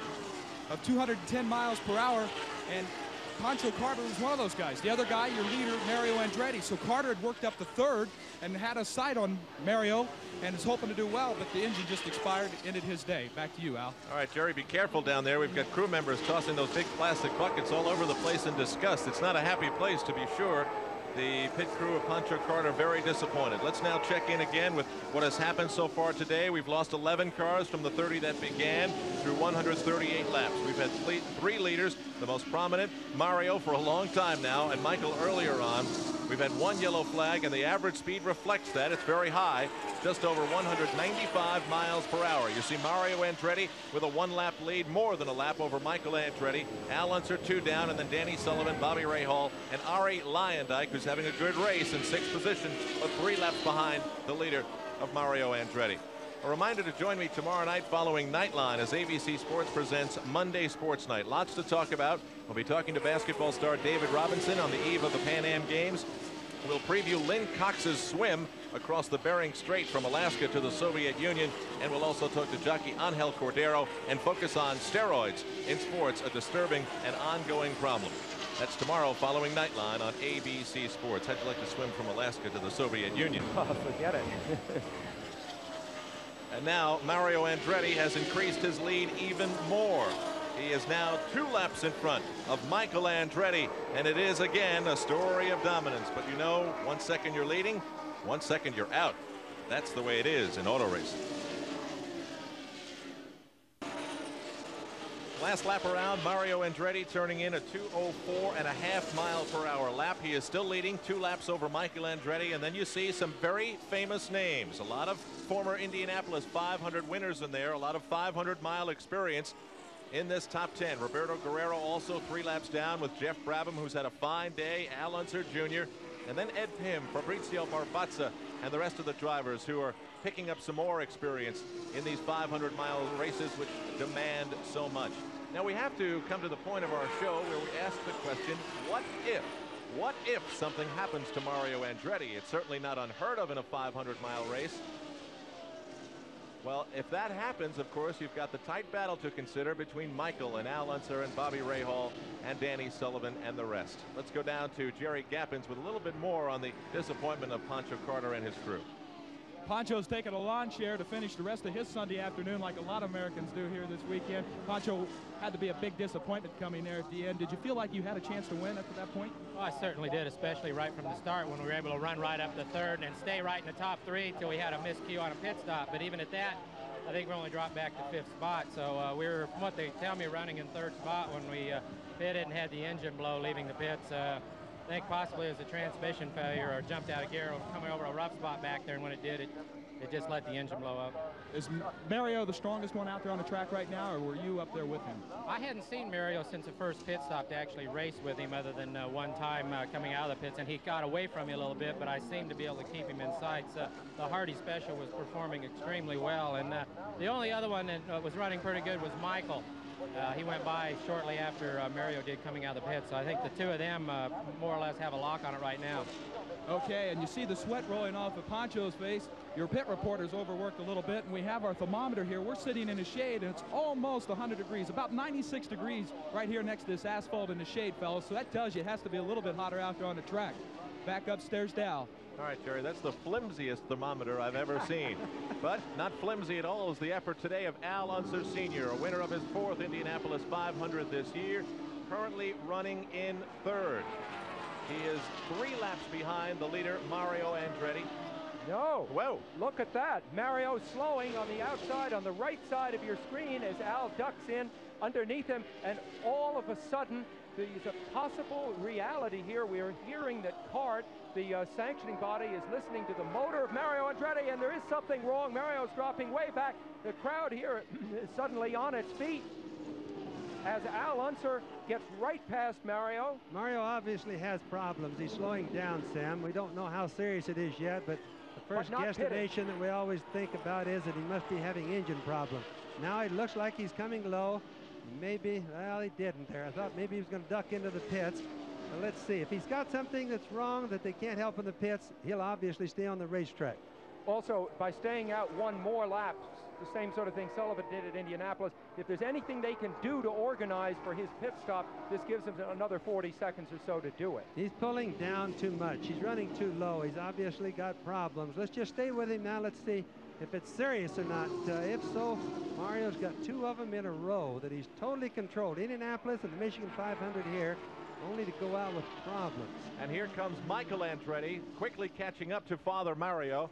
It's been a long time since they've been able to work past one another. It's been Mario with the dominant force today, but he is still, Michael is 2 laps down. If he then was able to pass Mario and keep on going, he'd be then inside of 2 laps down. Mario slowed so suddenly when Al went by him, but now the pace is, he seems to have been able to speed up a little bit. In other words, it's not as severe right now. You see Michael closing in, and he probably will pass him, but Al flew right by him. He can't afford to slow down this much, Sam. There's something wrong. He wouldn't be slowing down like this much to be saving fuel. His fuel mileage has not been that bad, because we can tell by how many laps he's gone. So he's definitely got some sort of a serious problem. It isn't like Mario to slow down anyway. No, it sure isn't. Of course, this brings into 3rd place your brother, Bobby, Al Unser Sr. And the interesting thing there is that Al Unser Sr., having won Indianapolis, of course, is poised possibly to repeat something that he has not done since 1978, when he became the only man in history ever to win the Triple Crown, which is all the 500-mile races. Suddenly, with this problem, with the Mario Andretti, that sort of thing could happen. Let's go down and hear what's happening as we look at Al Sr. Let's find out what's happening with Mario Andretti's car by going down to Jack Garrett. Al, one of the problems that pit crews have, despite the radios, is when they hear from Mario Andretti, like Tyler Alexander did, that the engine is missing, they have to do what we would call a R&D type approach to solving the problem. So on this pit wall, what they've assembled are what they think may be the problems. 1, the spark box. When he comes in, if it continues to get worse, they'll attempt to change that. 2, what they put up here too is a new electronic fuel management box. If the spark box doesn't cure it, they'll change that as well. Remember, these are the same things they did in Indianapolis until actually they took a look at it and they found out that it was a valve spring. So whatever it is, it's engine related, but they don't know either. All right, Jack, thanks. As you said, yeah, Sam, they're preparing. But whatever it is, it got a lot worse moments ago, because as Mario went by under our announce booth, Bobby and I both heard, I think at the same time, the engine sound changed perceptibly. Mario is taking yet another lap. He's once again passed up the opportunity to go into the pits, but there's something bad in there. Well, I don't know how you two feel about it, but when you talk about emotional gut feelings and watching Mario in the lead, you're almost waiting for something to happen. Well, he's clear down at the bottom of the racetrack. He's got something terminal wrong with that car. He's to the point of what we call really slowing down now. The car is not going to continue much longer. In fact, my guess is he'll probably be in pretty quick. Now remember, if an engine is an 8-cylinder engine in these cars, if it's running on just 7 cylinders and will sustain itself like that, they'll continue on. A 500-mile race is so important to do that. But as we can see Mario now, he's under the white line. That's terminal, and he's finished now.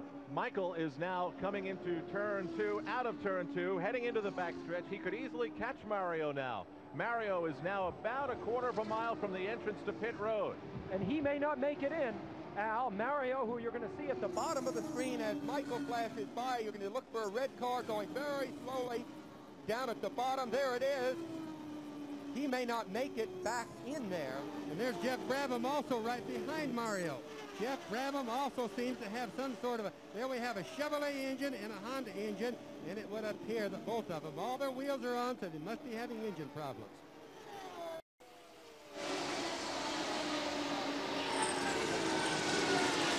The long, hot afternoon in Brooklyn, Michigan continues. We are live at the Michigan International Speedway watching the Michigan 500. In lap 180 of the 250 necessary to complete this race, Michael Andretti right there is leading. Behind him, Al Unser Sr., Bobby Rahal, 2 Indy 500 champions of the last consecutive years, are chasing Michael Andretti, passing slower traffic.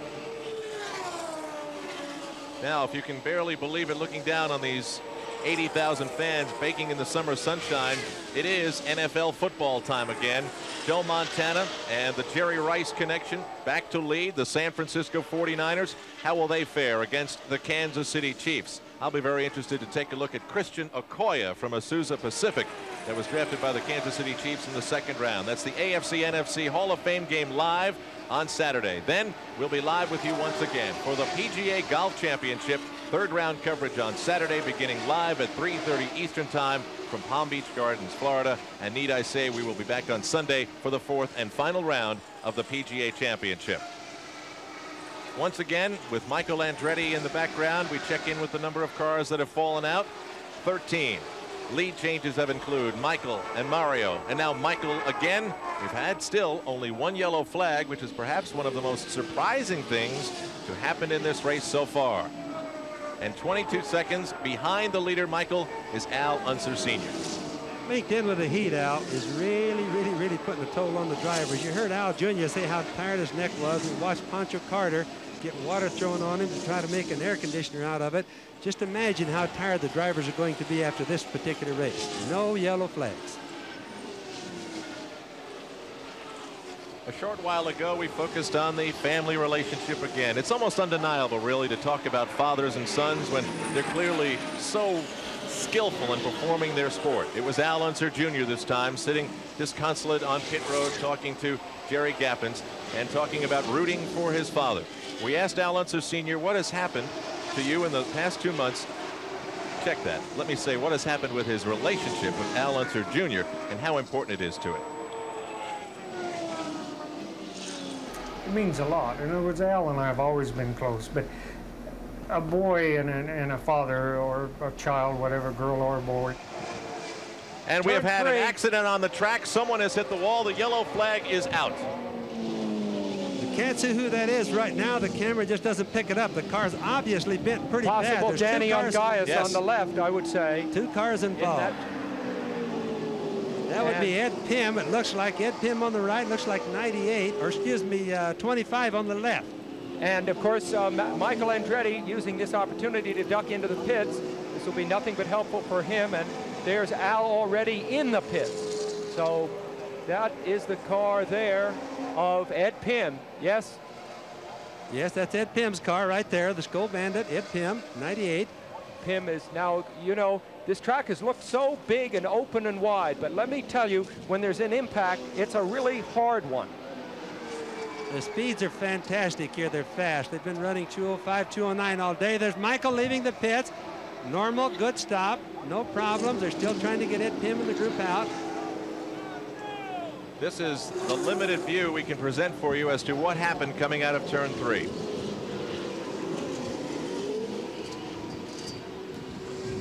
You see Ungaius on the left of your screen going backwards. Ed Pym on the right still going forwards, both of them scraping along the wall. We really didn't see enough to analyze that accident out, but both cars hit relatively hard. That's Danny Ungaius' car to the left again, the black car. Ed Pym is off to the right. Nice bit of driving right there. Yes, it was. That was a very close one. Randy Lewis, I think. All right, now this crew here is trained. You see the vehicle, the emergency vehicle on the right with a group of specialists, doctors, some of them from the Indianapolis area, Dr. Steve Olvey, Dr. Terry Trammell, Dr. Steve Edwards, all of them.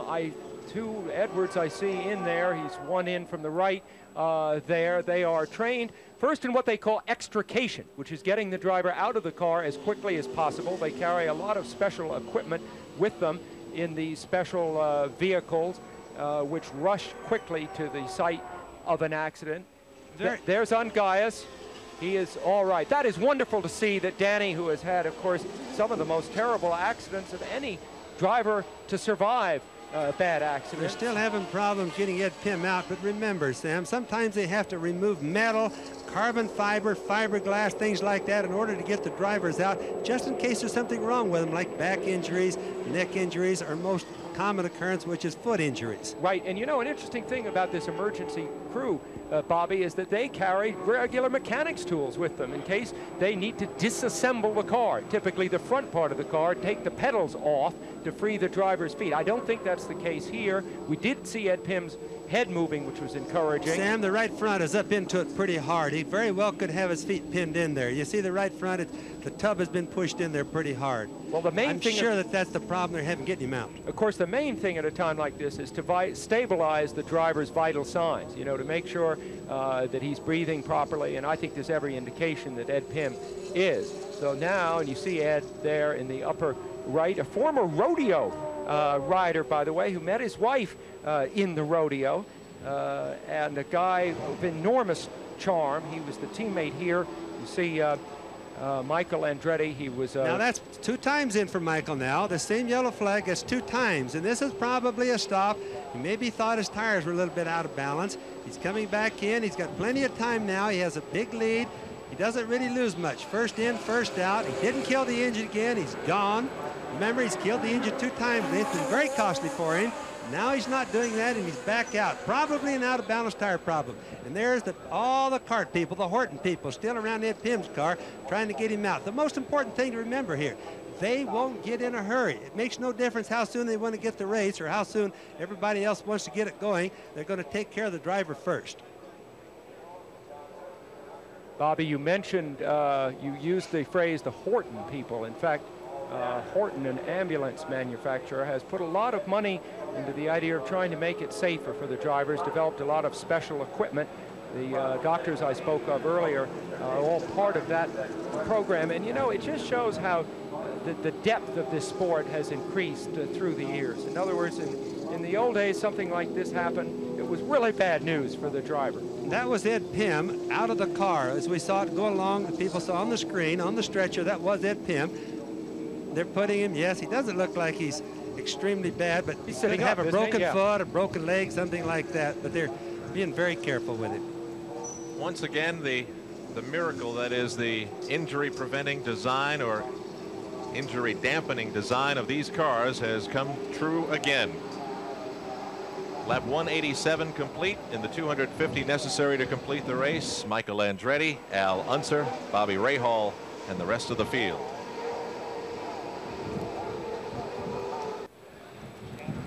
Michael Andretti still 1 lap ahead of the field, having completed 189 laps in the 250-lap Michigan 500. This ABC Sports Exclusive is being brought to you by Valvoline Motor Oil, where motor oil is not just motor oil. By Acura, Legend, and Integra, precision-crafted automobiles exclusively at your Acura dealer. By Kellogg's Rice Krispies, the cereal that puts snap, crackle, pop into your morning. And by Sure Antiperspirant. Sure is available in a new desert spice scent and hopefully heavily in use among the crowd today. Let's go down to Jack Arute. You know, Al, from the beginning of today's telecast, we've talked about at Michigan, you can expect the unexpected. Well, we've seen it once again with Barry Green. They've stalled the car a couple of times. They think they resolved that. They had to make a second pit stop during this period, and it was a lucky one this time, wasn't it, Barry? It was a lucky one, Jack. We elected not to change tires, and either coming into the pit or going out, we picked up a puncture in the left rear, and Michael fell straight away. So he dashed back in the pits, and it didn't hurt us at all. We just moved a little bit further down the pack on the restart, but we feel as though we've done 2 500 so far. I mean, the pace has been so solid. This is the first yellow since those 4 yellow laps at the start. Now, most people don't like to see yellows, but you alluded to that fact a couple of interviews ago that you were really looking for a yellow, kind of to just gather your thoughts and get things back in perspective for 500 miles. Well, we desperately needed a yellow when we were down a lap to Mario. That would have really helped, especially because we were running a few more laps than he was on a tank of fuel. That way we could have picked the lap back up. But, you know, now yellows don't really help us because yellows just bunch the rest of the guys up behind us. Boy, how quick the tide can turn and your desires can change. When you're running second, you want a yellow. When you're in the lead, you want it to stay green. Gentlemen? We are still under yellow, only the second of this year's Michigan 500. Gasoline, methanol, and oil on the track being covered up by the crews in the crash from Ed Pim and Danny Ungaius.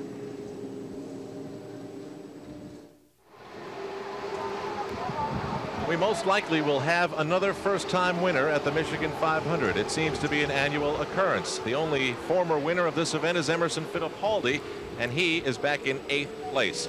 Once again, a race analysis of what we have seen so far.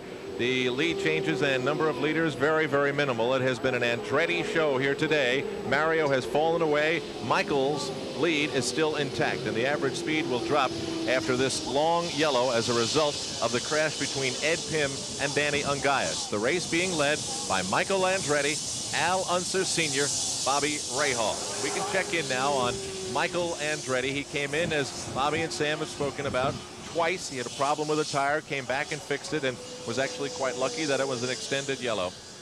And now there's Al Unser Sr. You remember that at the time of the accident, we were hearing from Al Unser Sr. about the relationship with his son. We had to interrupt that interview so that we could bring you coverage of the accident, but now we'd like to go back and hear these words about their relationship. It's a topic we frequently discuss.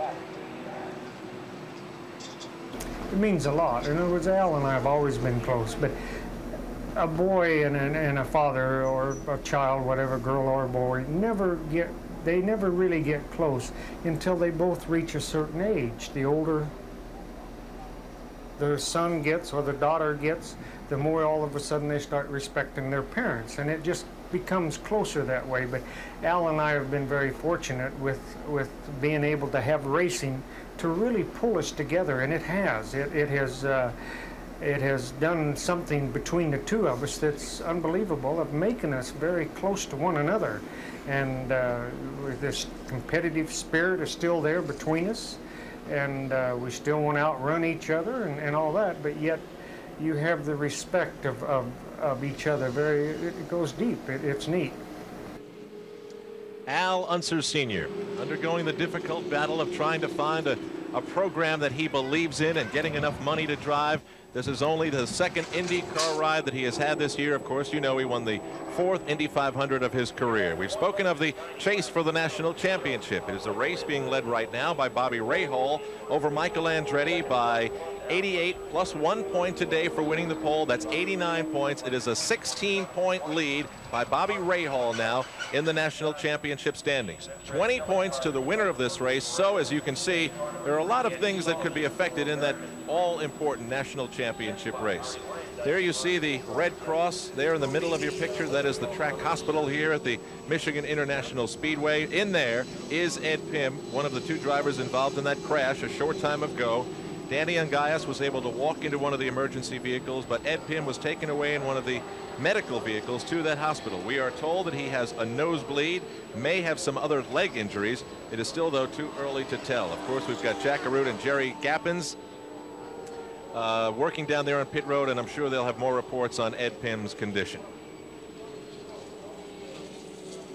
Now, we frequently look into the infield of these tracks and know that a lot of people travel to and from these events in motorhomes, drivers and fans. Now, we spoke to Karen Unser to tell us about their motorhome.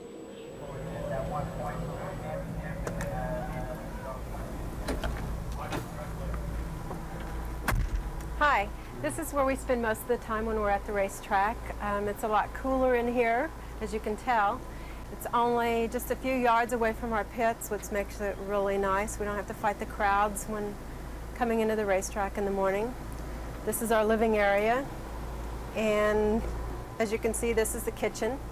It's got more modern conveniences in it than we do really at our home in Albuquerque. This is our dinette area, which is where we eat most of our meals at. We'll come on back here. This is our bathroom, as you can see, which makes it really nice. After Al gets through running practice sessions or whatever, he comes in here and gets a quick shower, refreshes a little bit, changes his uniform back here in the bedroom. After a long day at the racetrack, we come in here and we'll watch TV. We have a TV back here. We have a TV in front. We have a VHS machine if we want to grab a tape at the local tape store and watch a movie at night. It just makes it really nice. We've gotten really spoiled. And my husband, believe it or not, who just won the Indianapolis 500, cannot drive for over 100 miles without taking a break.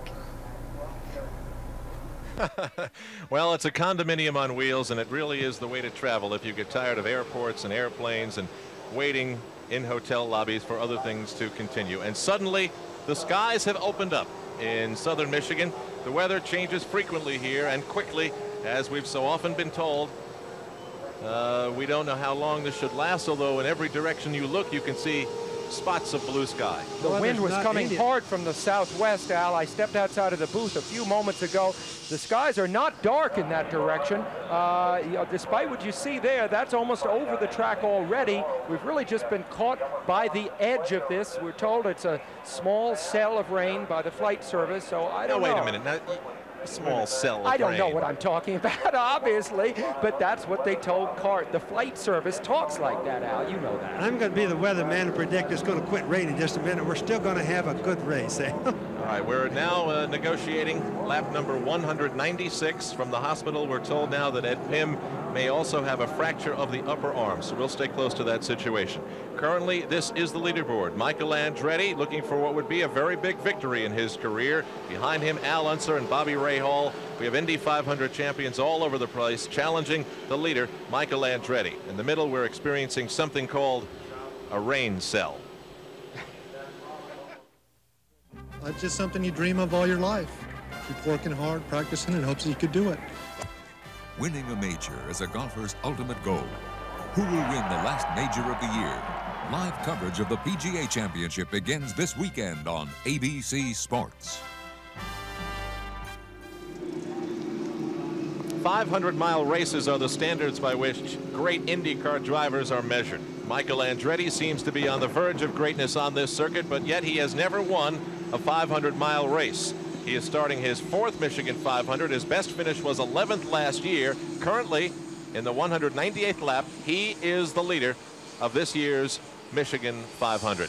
Now, a few moments ago, which began this whole slowdown here at the track, we are still under yellow as a result of an accident and a brief rainstorm as the sun pokes through. An accident involving Danny Ungaius and Ed Pym. Ed Pym has been in the hospital, and Jerry Gappens has been down there. Jerry? Well, fairly good news for Ed Pym. He came in, he had some lacerations on the body, but the main thing that was concerned was a possible fracture of the right arm. They're going to take him to Foot Hospital in nearby Jackson, Michigan to have that looked at and x-rayed a little bit further. They were going to take him by helicopter, but with the high winds and this little rain that moved in, they thought it'd be a little safer to take him by ground since it's not a life-threatening situation. So Ed Pym has just now left the hospital area. He's on his way to Jackson, about 20 miles from the track. He'll have that right arm x-rayed. Otherwise, he's alert, he's very awake, and he's talking to everybody. He's fine. They just want to check that right arm out. Danny Ungaius walked away. He walked away from the hospital back to the garage area to change his clothes. He's fine. So good news from the hospital here at Michigan. Back to you, Al. All right, Jerry, thanks. And there you see the hospital taking Ed Pym away. It has been a race that has seen many cars drop out. Let's take a look and see why. We have spoken about expecting the unexpected here. Electrical problems, gearboxes, engines for Sneva Ferguson and Rutherford. Kevin Cogan had vibrations in his car, bad vibrations, I guess.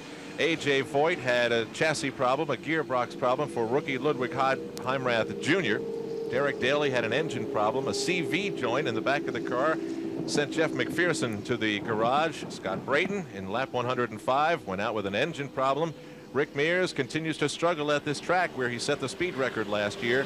Engine problems for him, Carter, and Andretti, and that was when Andretti had a 2-lap lead in the race.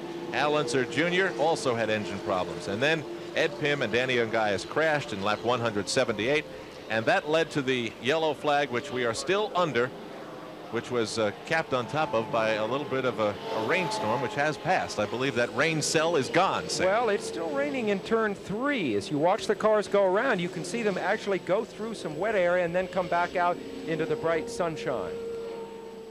Now behind Michael Andretti and Al Unser Sr. is Bobby Rahal, the Indianapolis 500 champion of 1986. He is very much in this race.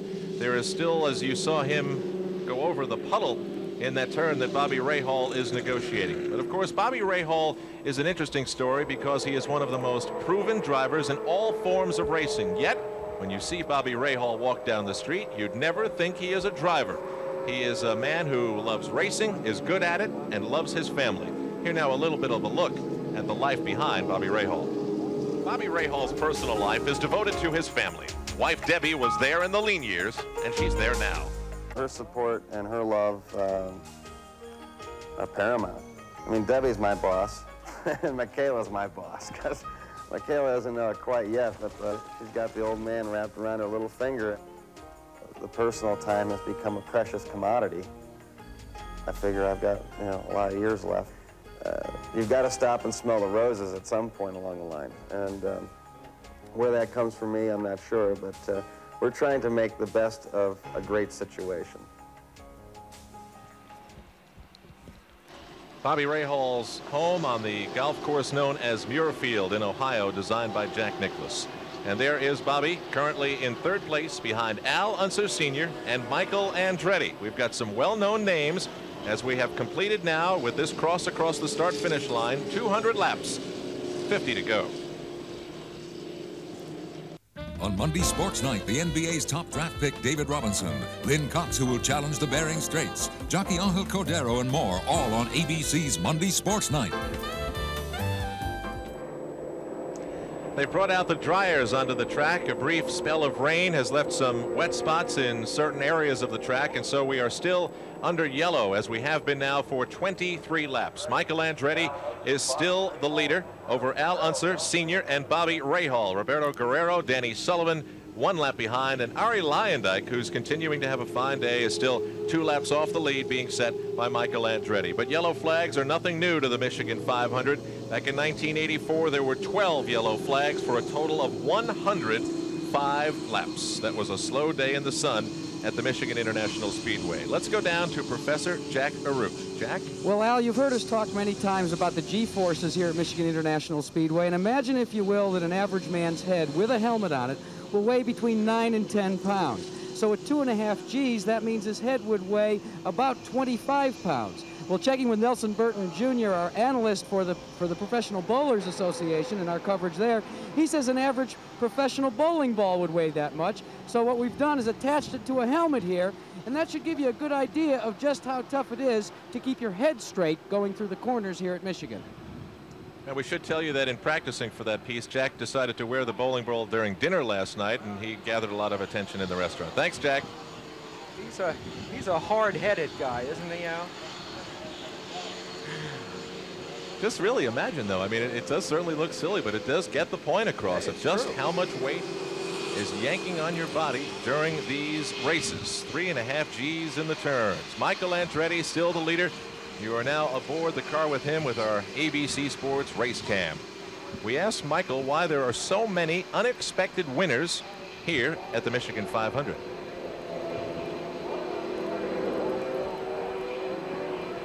I think it's the racetrack itself, because there's such a high attrition rate here. There's so much strain put on the engine because you're almost flat out for 500 miles, and that's puts a tremendous strain on the engine.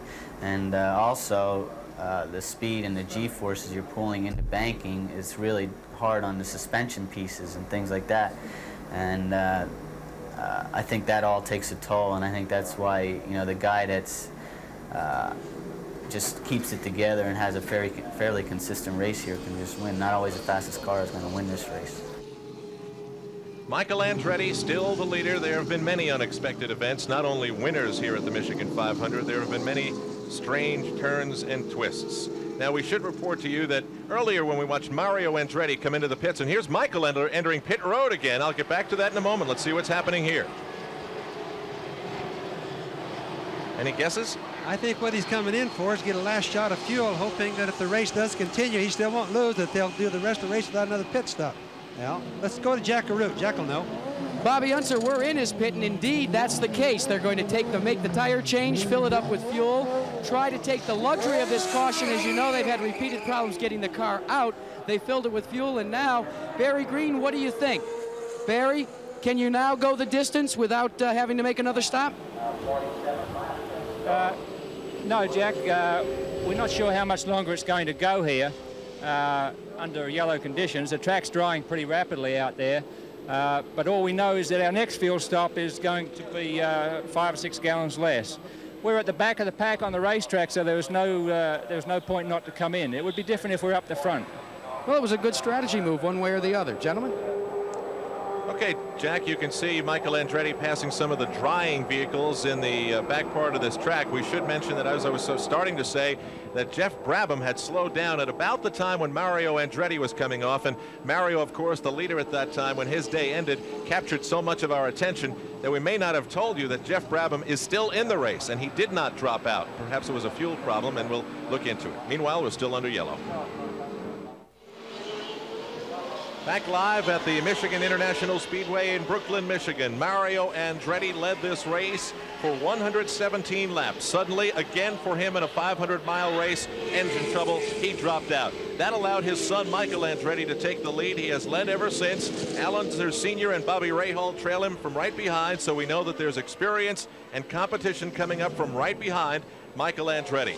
This is Al Trautwig with Bobby Unser and Sam Posey. We have Jack Arute and Jerry Gappens down on pit road. And there's the rest of the field there. Emerson Fittipaldi in 8th place is the only driver left who has won this race before. So we are believing here that we will most likely see a first-time winner of the Michigan 500.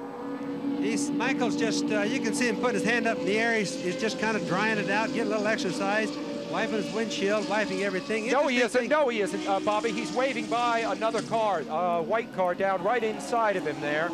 There it is. That's Randy Lewis there. He wanted to make sure Lewis got out of the way. We reported a fire earlier for Lewis, but he's okay now. Here's the green out. In the 206th lap, the green is out again, and the Michigan 500 is back underway. The long yellow from the 178th lap. And here we go again. Michael Andretti passing slower traffic, leading Al Unser Sr. and Bobby Rahal. And behind them, Roberto Guerrero and Danny Sullivan.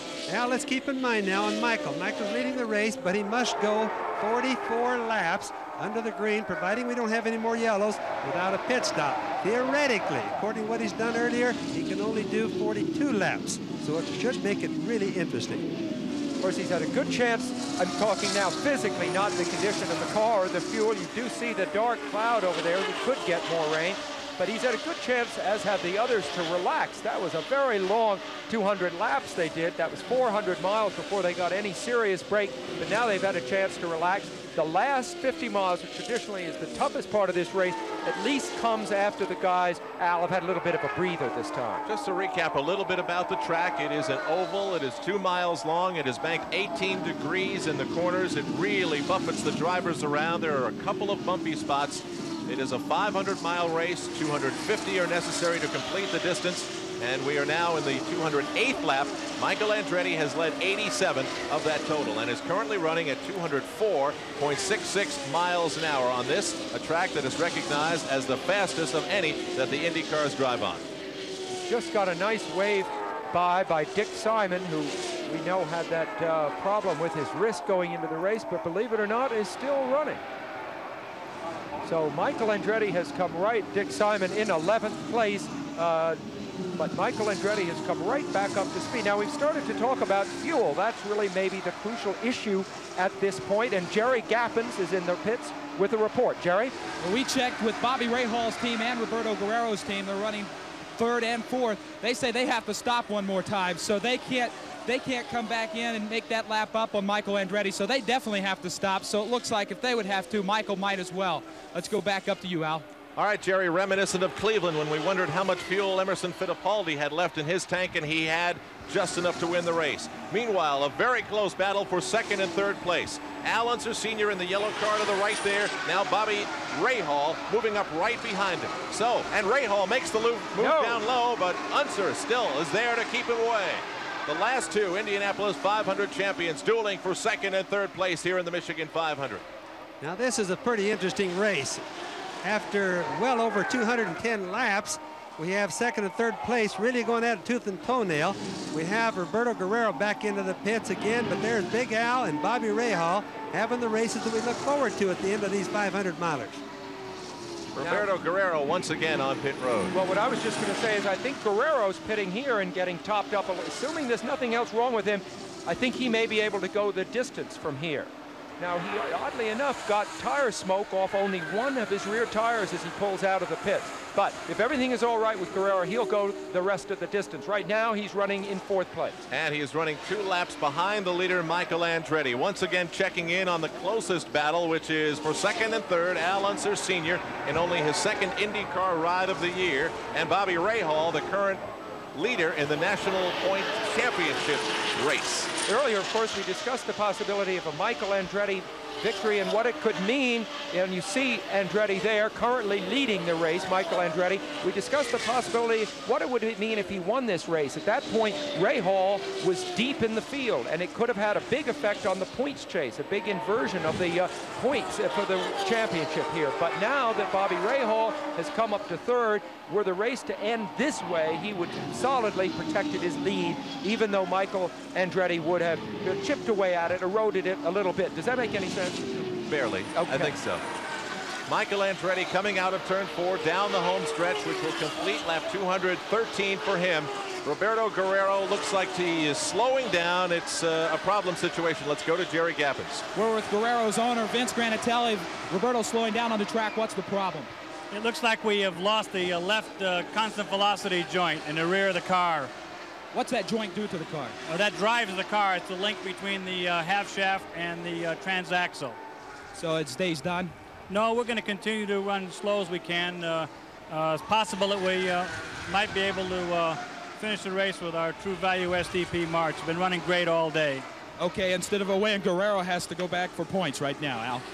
Okay, Sam. Well, as we go back to the battle for 2nd and 3rd with Al Unser on the left, Bobby Rahal on the right. Of course, when I mentioned as Roberto left the pits that only one of the rear wheels was smoking, the right rear wheel was smoking. That was the one that was okay. The half shaft and CV joints were okay. The left one wasn't. What that says, incidentally, is remarkable that Roberto was able to get the car out of the pits that way without having the car swerve and chop into the pit wall. So he did quite a nice job of driving. Just to clarify, if I took a rear axle and I cut it in half, I'd have 2 half shafts, and right at the middle, driving the 2 half shafts, is the CV joint, correct? What the people would understand about that is axles. Just think of axles in a car. The left axle broke.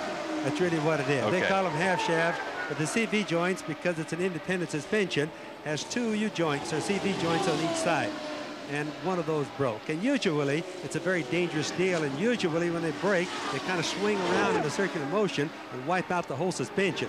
So if he's broken his and still going, very lucky. Rahal making a move on Al Unser Sr. This time he goes by, but they still stay very, very close. And Al Unser Sr. ducks in right behind. And Roberto Guerrero is receiving, the best that we can tell right now, a black flag, which means that he's got something broken very badly. So they looks like they'll bring him in out. Bobby Rahal moving out now 5-6 car lengths in front of Al Unser Sr. to move into 2nd place behind Michael Andretti. There is Roberto Guerrero again. They might conceivably, he was black flagged, of course. They might try to fix that, although with so little time left. Now look at the disgust and disappointment. You know, it's funny, you see a guy, we saw Pancho Carter earlier exhibiting real disgust. There's no way to describe Al. Bobby knows the feeling, of course, all too well. The frustration of having been going well out there and put that much effort into the race. Well, the broken CV joint is just lucky, Sam, they didn't have a wreck. Oh, yeah. Usually it wipes out a whole suspension deal. Yeah. So it's sad for Roberto to drop out of another race, though. Yeah. He started the season so promisingly, of course, with a win at a race that we covered in Phoenix, Arizona, the 2nd race of the year. And he came on with a 2nd place at Indianapolis, almost won Indianapolis. And now his season just starting to come apart on him a little bit. Rumors of problems with the crew. Now this. Hardest thing for any car and driver to do is to go fast. They found the speed. Roberto has all year with the SDP car. The problem is they haven't found the reliability yet. You know what? Your brother, Bobby, Al, of course, realizes how important this battle with Rahal is. Anything can happen to Michael Andretti out front. This could become the battle for the lead, you know, instantly. And so, although Rahal was able to blow by him, wouldn't you reckon that Al is mounting a really 100% effort at this point? I mean, we talk about him being careful and cautious and letting the race come to him, but he knows he's got to stay with Bobby. Well, yeah, he's got to stay with him, Sam, but he doesn't have to. They're both running about 205 miles an hour. So there's a little left. They both have a pit stop yet to make. Yeah. So I reckon they're not really pushing it quite as hard as they can. The rain, now knowing Penske and the way he operates, they know exactly where the rain cells are all the time. So Al is just sitting there. He's running as hard as he can, but he's still going for a win. 30 laps to go. We still have some pit stops to consider, and that will create drama that only pit stops can create. Let's go to Jerry Gappens. Roberto running solidly in the top 5. All of a sudden, you're a spectator. What finally put you out? It seems like CV Join let go. It's a shame because we had a few things go wrong, and we still managed to make up a lot of time during the green laps, and the car was working very nicely, and it's just too bad. What was the activity out on the track throughout the day? Any exciting moments or scary moments at all? No, except when the CV joint broke. Apart from that, everything went very smoothly. When did it break and where was it? In a turn? Yeah, in between 3 and 4 it broke, and it was about 3 laps after the restart. Usually that sometimes can cause a crash. How did you save the car? Well, I guess I was lucky. It just felt like I had, the tire had gone or something, and I was just lucky the way it happened. Anything you can do to help the reliability? You've had a lot of tough luck since Phoenix when you won here on ABC. Well, I hope so. I mean, we've been going out of a few races with engine problems. Now we seem to have that solved, and now we have new things happening. So we just have to hope that maybe we can get it all together next time. How long does it take you to get over a defeat like this? Well, it's there's a race in 2 weeks, so we have to just think about that one next week. Okay, Roberto Guerrero now a spectator as well. Al. All right, Jerry, it may be disappointing, but it's better than last year. Last year, Roberto was in the lead and then crashed, finishing 24th. Michael Andretti, currently turning laps at 210 miles an hour, is the leader of the Michigan 500 in lap number 223. Al Unser Sr. has dropped to 3rd. Bobby Rahal is in between the two. Al, very briefly, if you're thinking back to the phenomenon of Indianapolis, where Al Unser Sr. came up, of course, and won the race, remember here, though, that the 2 drivers ahead of him, Michael Andretti and Bobby Rahal, have the 2 best reliability records in kart racing this season, so he has a tough job ahead of him here. All right, now, Sam, you speak about the Indianapolis 500. We saw there with Al Unser Sr. that slow and steady wins the race. He rarely changed his strategy. He went from the beginning to the end with his slow and steady pace and won. We asked Bobby Rahal if the race becomes a game of survival, which this could certainly become. Does a driver have to change the way he drives in that race? Well, I think so. I think you can't, you've got to baby it a little bit. You've got to be willing to sit back, and if people leave you a little bit at the beginning of the race, you have to discipline yourself to sit there and say, well, that's okay. As long as I'm in touch with them, and we're on the same lap, and I feel good, and the car feels good, let's save it for the last 50 miles or so, or 100 miles. Last year's race, Michael dropped out, and with, I think, 30 laps to go, and I was right with Michael, and he and I had battled all day long, and I'm thinking, oh, great, 20 laps to go, no problem, we've got it made, and bang, 5 laps later, we burn a piston. And so this race always seems to come down, or to become settled as to who's going to win in the last, maybe 20 or 30 laps. I think it's just a matter of hanging tough all day and being physically, as a driver, in position and to really make a charge or to fend off somebody's charge if you have to at the end, and to also take care of the car so that it can stay under there during the race. Michael Andretti, Al Unser Sr., and Bobby Rahal making a bid to win the Michigan 500. Now, the person who perhaps is most nervous about this is Roger Penske, who is the owner of Al Unser Sr.'s car. Let's go down to Jack Arute. And Roger is calling the shots on Al Unser Sr.'s car this afternoon. And Roger, it's shades of Indianapolis, but this last pit stop will be critical. Well, I think that we're going to have a time stop here at the end. Andretti's got to come in. I understand he has clutch trouble, so we really are racing Rahal right now based on where we are on the racetrack, but a lot will happen here at the end. All right, on a time stop, do you wait as long as you can, or do you bring it in a little earlier? Well, we don't really know. We'll have to wait and see how we want to go into the segment before we make that decision. But right now, I think we're going to go as far as we can. Well, that's the story from Roger Penske, and he probably has more knowledge about 500-mile races than anyone. Back up to you. And I mentioned Roger Penske's feelings, Jack, because, of course, he is the owner of this track, and we've mentioned frequently he's never won a 500-mile race here. We will be back on ABC Sports after this message and a word from our local station.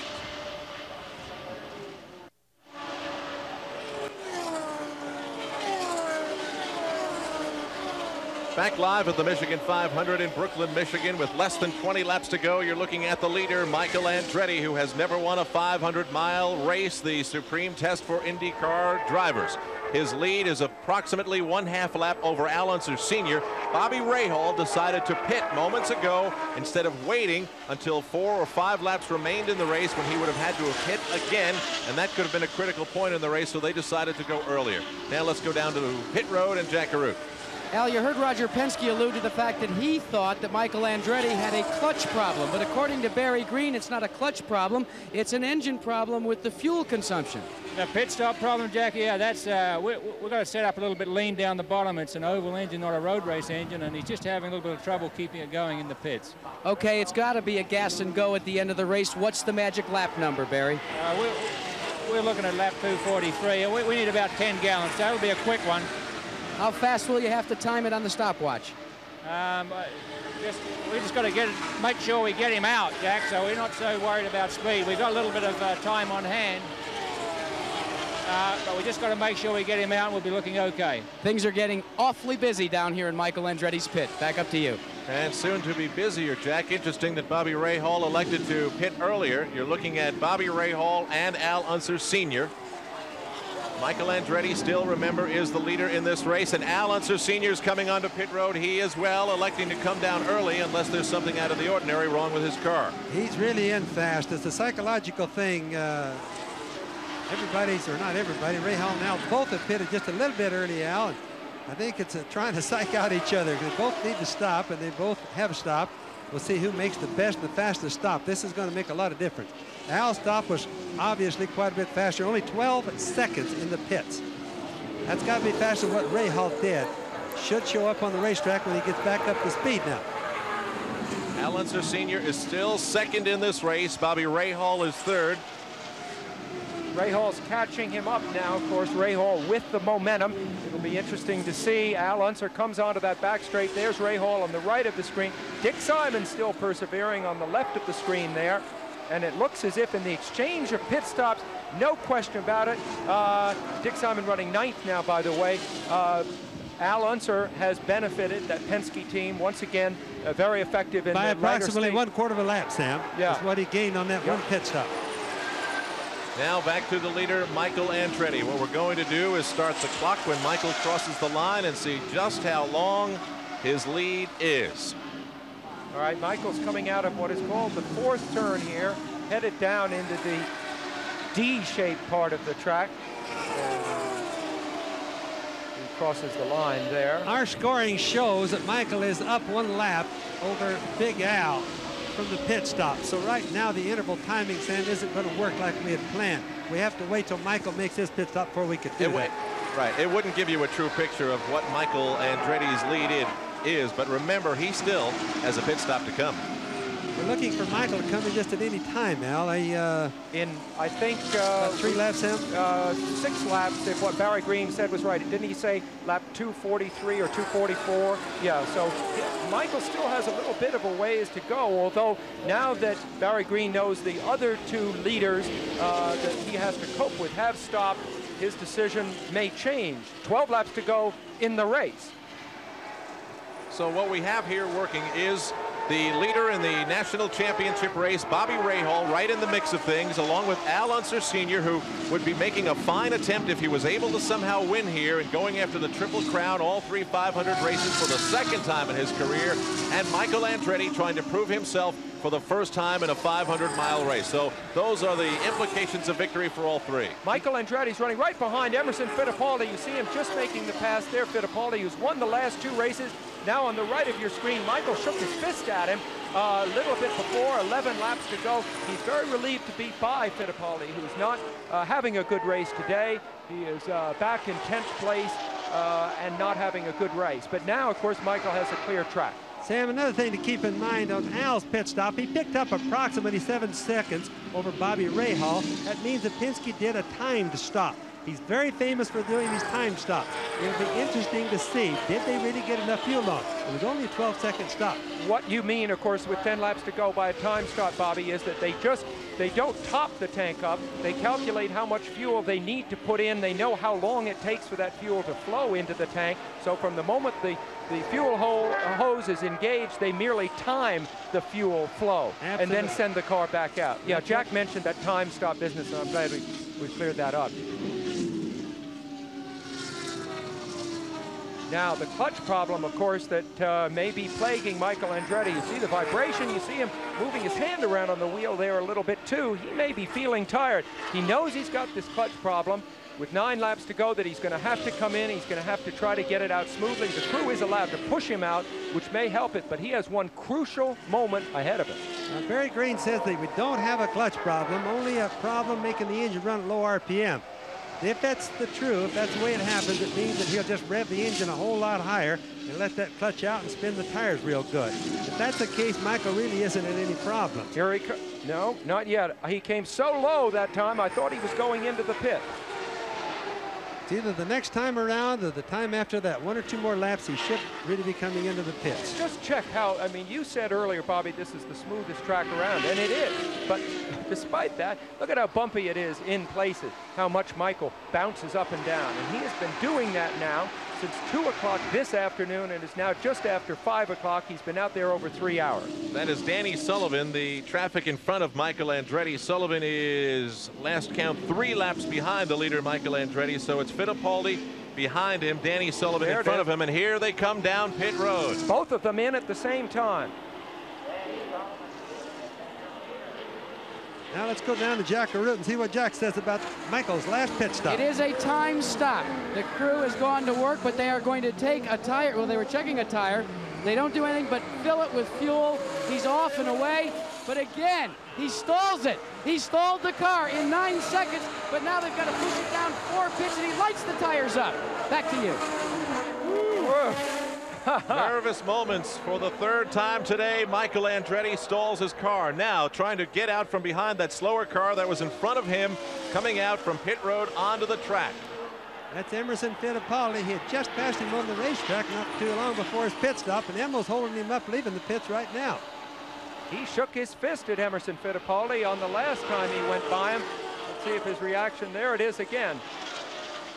Yeah, it may have just been a wave of confidence. Michael may be starting to feel a surge of exhilaration. We do see a little water. Al's just pointed it out on that camera. Did you see it vanish? We have a marvelous little machine that clears the lens of that camera. It's a continuous roll, like a sort of roll of toilet paper, but it's a plastic, and it moves away and gives us a nice clear view again. This time around, there will be 5 laps to go. So right now they are in the 6th lap remaining in this 500-mile race.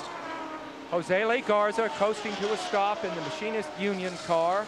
Garza pretty much out of luck throughout this year. Broke his leg right at the end of last year. Will this bring out a yellow? Yes. That should bring out a yellow. We'll have to see here. Usually, unless it's something unsafe, the last 10 laps, they don't bring out a yellow.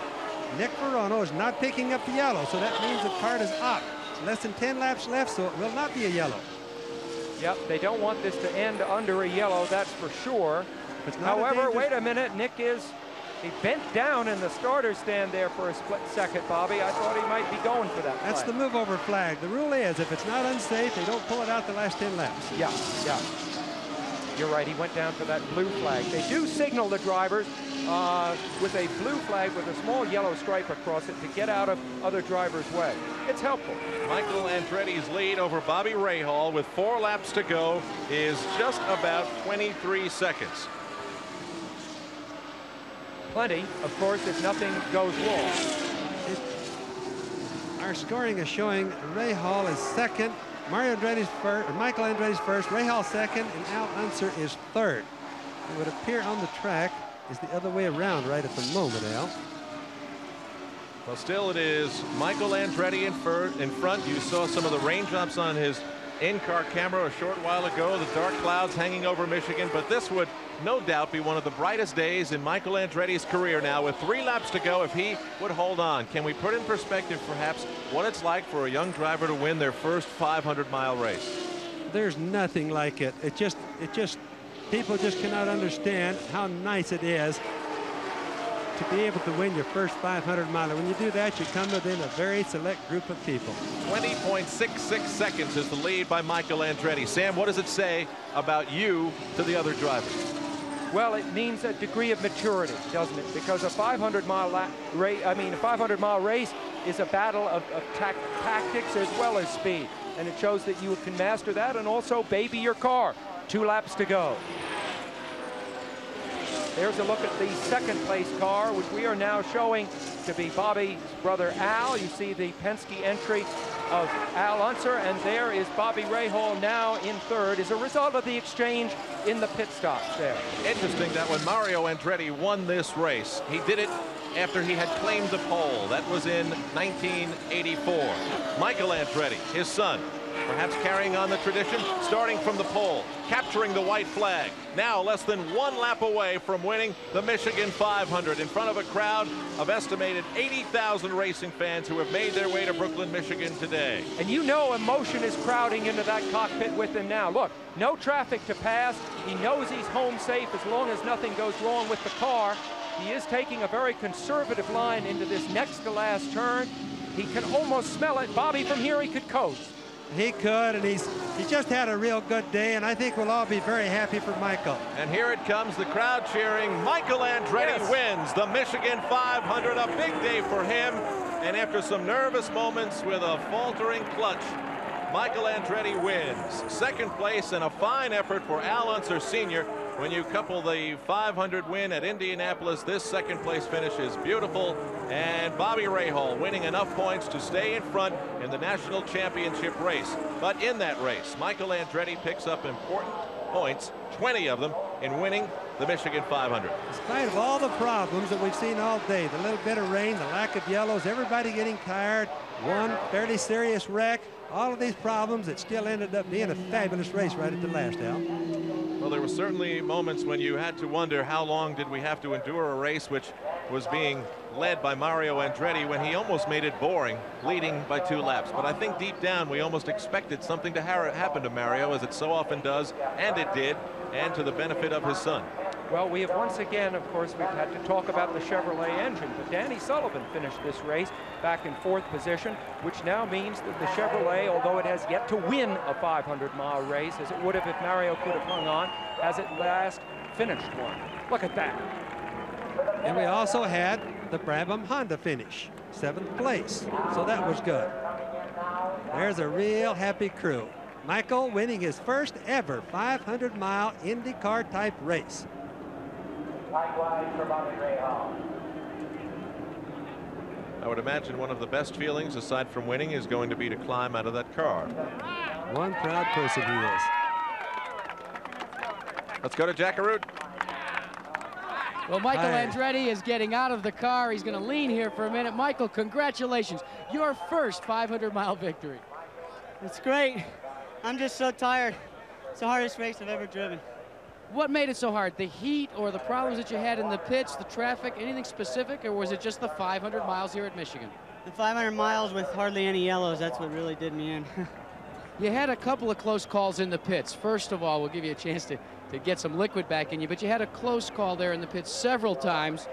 With the clutch or with the bottom end, Barry Green said maybe the bottom end of the engine was leaning out a little bit and you needed to keep the revs up. That's what it was, you know, the Craco guys got the pit stops really good. It was just that we were having problems with, as you said, on bottom end, I couldn't clear the engine up, and it was a real problem.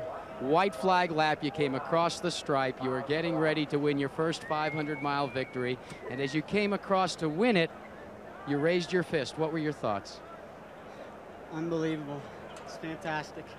Can't explain it right now. Do you realize, too, that you repeated what your father did here at the Michigan 500, sat on the pole and went on to victory? No, I didn't even think of that, but it's great. You know, the Craco guys, again, deserve a lot of the credit. And the Craco guys include all of these people that are here, and it's their first 500-mile victory, and they're very happy as well. Back up to the tower. All right, Jack, you know, at the beginning of this day, we told you that certain things happen at the Michigan International Speedway which can take their toll on you. The heat, the 500 miles, the 1,000 turns, the 3.5 Gs, the high speeds, and for some people, it's too much. They snap. It looked as though, listening to that interview, that Michael Andretti may have been on the verge of snapping. But to his credit and to the credit of the people who work around him, he did not snap, and he held on to win this running of the Michigan 500, which finished with an average speed of 171.490 miles per hour, the fastest 500-mile race ever. Oh, Benny Kahn, extraordinary. Yeah. Isn't that something that we knew it could happen here if there were no yellows? Even though they cut the boost back, even though they had quite a bit less power, they still had the fastest race in history. Interesting. If you're interested in records like this, the record of 171.49 for a 500-mile race breaks the record that Bobby Rahal set in winning the Indianapolis 500 in 1986. It breaks the record of 170.722. Let's go to Jerry Gabbins. Al, second place, not too bad. Are you satisfied with the run? Yeah, we had a good run. We got messed up at the start there a little bit. We guessed on the car and the settings, and we had to change them under the pit stops, but we finally got it dialed in. But then it was hard to make up ground then. Did you feel helpless there at the end, knowing that Michael was running fairly strong? Yeah, I knew, that he was just playing a game with me up there, just keeping, the right distance on us, so there wasn't anything I could do. Did you think at all that if he dropped out, then you were in the Cattsburg seat, just like Indianapolis? Did that thought go through your mind, this could be Indianapolis relived?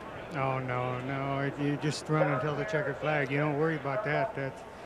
I want to win, but there isn't anything about that, no. Any hairy moments out there today? This is a tough place. Well, I guess when Danny Ungaius and them crashed, I was right behind them a little ways, and I had to dodge the pieces. How do you find yourself in those situations? That happened on the first lap at Indianapolis when Garza got sideways and you just missed it by inches, but you went on to go the 500 miles. Does that come with experience, or does a little luck play with that? No, that's luck. Down there, I was far enough back to where it didn't bother me. What do you do now? Being a part-time driver, does that any handicap at all? I mean, you ran Indianapolis and now you've had all this time off and you come back to Indianapolis. Is that a handicap against these guys that run almost every week? Oh, I don't think so, no. I don't think we have any handicap once we get dialed into the car. You might be the highest paid part-time worker in the United States now. Well, I don't know about that. At least I don't have to stand in the unemployment line. What's the specialist? You seem to be a 500-mile specialist. You've really proven your record speaks for itself. Is there any reason for that, or is that just the way your career's worked out? No, you got a good race car and a good crew. And, of course, Cummins being the sponsor, it all comes together. The driver's just an item that makes it all finally happen, but the crew and the owner and the sponsor is what makes it all happen. Now, we've had talks with Porsche. You're going to be in that car sometime, hopefully later this year. Will you be back with Roger's car at Pocono? Yes, oh yeah. We go to Pocono next, and I run for Roger, and then I don't run for Porsche until the last 3 races. Okay, Al Unser happy with his run. It's not first, but second's not bad in this business, Al. No, it certainly isn't, Jerry. And there's, of course, a good side and a bad side to a race ending with a speed over 170 miles an hour. It's a more exciting race. It's a quicker race. But, of course, we're watching a race that ended 45 minutes before we predicted it to end. So it's going to be interesting now to see what happens as we continue here from the Michigan International Speedway. Let's go down now, at least, to Bobby Rahal with Jack Arute.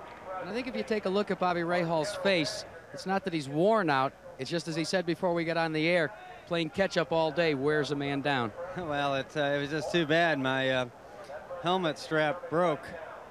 And, you might do 10 laps that way, but doing 200 at that point, there was no way. And, it was just sad because that hurt us. But we went from 3 laps down to the same lap, so I think we're pretty happy with that. The stick-to-itiveness of your drive, does that make you feel good personally, that you didn't give up even maybe when the neck was starting to say, hey, no more, Bobby, I don't care how good this car's running? I mean, did you have to talk to yourself a lot? Well, once I got the neck brace fixed, it was no problem, but it was funny, I didn't feel a thing until the yellow. And then the yellow comes out and you start feeling your hip hurts and your hands hurt. And but it was a good race for us. I'm pleased. We wanted to come away from the 500s with points, and we're on our way to doing that. A lot of talk. We talked about it earlier in the week about momentum. You don't like to talk about momentum, but obviously, as you take a good, cold, hard drink here of water, ice water, that all of us would like a little bit of, but momentum seems to be on your side. You guys seem to really have it wired in, that you despite the problems, even if you encounter a minor problem, you stay there, you gather the points, and it looks as if possibly this championship is well within sight for this True Sports team. Well, I think it's within reach, but the only way we're going to achieve it is by working hard and you know, doing our job. And if we do that, then maybe we can be fortunate enough to win it again. We'll just have to wait and see. Well, we've got some more information down on pit road, and the driver that we're going to talk to is standing by with Jerry Gappens. Jerry? Well, Danny Sullivan, 4th place. What do you think about the run this afternoon? Well, it was good for Chevrolet. It was the first Chevy home, and we had a policy that we just thought, with the tradition, this race, there's always been a lack of the leaders finishing, so we tried to pace it a little bit, and unfortunately the leaders kept going. It was a hell of a race, but we're real pleased with 4th. Was that a real quick pace out there? Well, just to have a pace where there's no yellow except for that one big one, you know, that's a hell of a pace. I guess we probably won about 100 and something laps without ever stopping. Physically, you're probably one of the better shaped drivers on the circuit. Do you feel all right now, or are you a little tired? No, I feel fine. We're ready to go again if they want to line them up and run, but I'm a little hoarse. One of my earplugs didn't, or deaf, one of my earplugs didn't fit right, but other than that, I feel fine. Your team runs the year-old March car. It worked well at Indianapolis for Al Unser. It seemed to work well here, you know, with 2nd and 4th. The car work all right all day? The car was fine. Unfortunately, we just had that policy not to run it flat all the way around because we wanted to make the engine and the car live. And but some of the guys were able to do that, and they won. There was some joking around in the pits this weekend about the new Penske driver incentive with the 3 marches, and of course the backup cars are the PC-16s, which haven't worked so well. Can you explain what that incentive was? Well, that was, I think I started that. I think that was just the fear factor that if something happened to one of these, you crashed it or blew it up or something, you were going to be in the 16. I don't think any of us wanted to do that. Okay, Danny Sullivan smiling here at Michigan after 4th place. All right, Jerry, we're picking up a lot of things there. A breakthrough for Chevrolet and a little knock on the car that Roger Penske tried to bring along, the PC-16, which has been retired. The engineer has also been let go from the team. Less than half of the cars that started finished the Michigan 500. We only had 2 yellow flags, and that led to a record-setting 171.490 mile-per-hour average speed. The winner, Michael Andretti, his 2nd win of the year, his 5th of his career. We will have more from Michigan and a look back to Cleveland in a moment.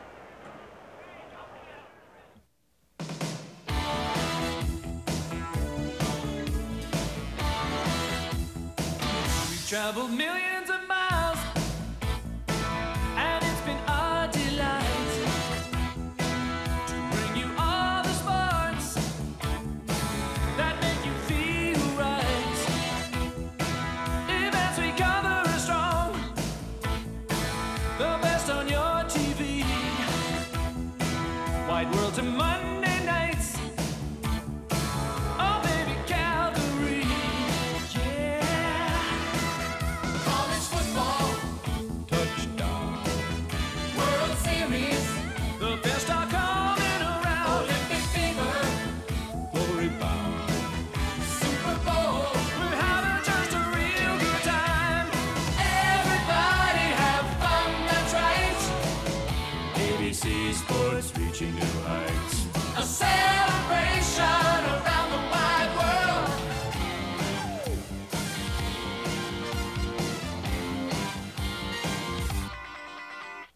Everybody have fun tonight. ABC Sports reaching new heights. A celebration around the wide world. Everybody have fun tonight. ABC Sports reaching new heights. We are back at the Michigan International Speedway in Brooklyn, Michigan. Outside, of course, a big traffic jam that this little town in southern Michigan has become used to a few times a year. Michael Andretti's margin of victory for his 5th career win, 9.11 seconds. Al Unser Sr. now with a 1st place finish in the Indy 500 and a 2nd place finish here. Bobby Rahal in 3rd. Danny Sullivan with an encouraging 4th place win. Ari Luyendyk wanted to finish in the top 10. He finished 5th. The rookie Fabrizio Barbazza, who did so well at the Indianapolis 500, finishing 6th here, another good 500-mile result for him. Emerson Fittipaldi, a winner of 2 consecutive races over the past 2 races on the IndyCar circuit, finishing 7th. Jeff Brabham, whose car stalled, remember, at the start, was good enough to finish 8th. Dick Simon, who was racing with a broken wrist, finished 9th. Rookie Davy Jones finished 10th. Tony Bettenhausen 11th. Jose Garza 12th. Beyond there, we had, remember, only 14 cars finished. Gary Bettenhausen and Roberto Guerrero were the last cars to finish.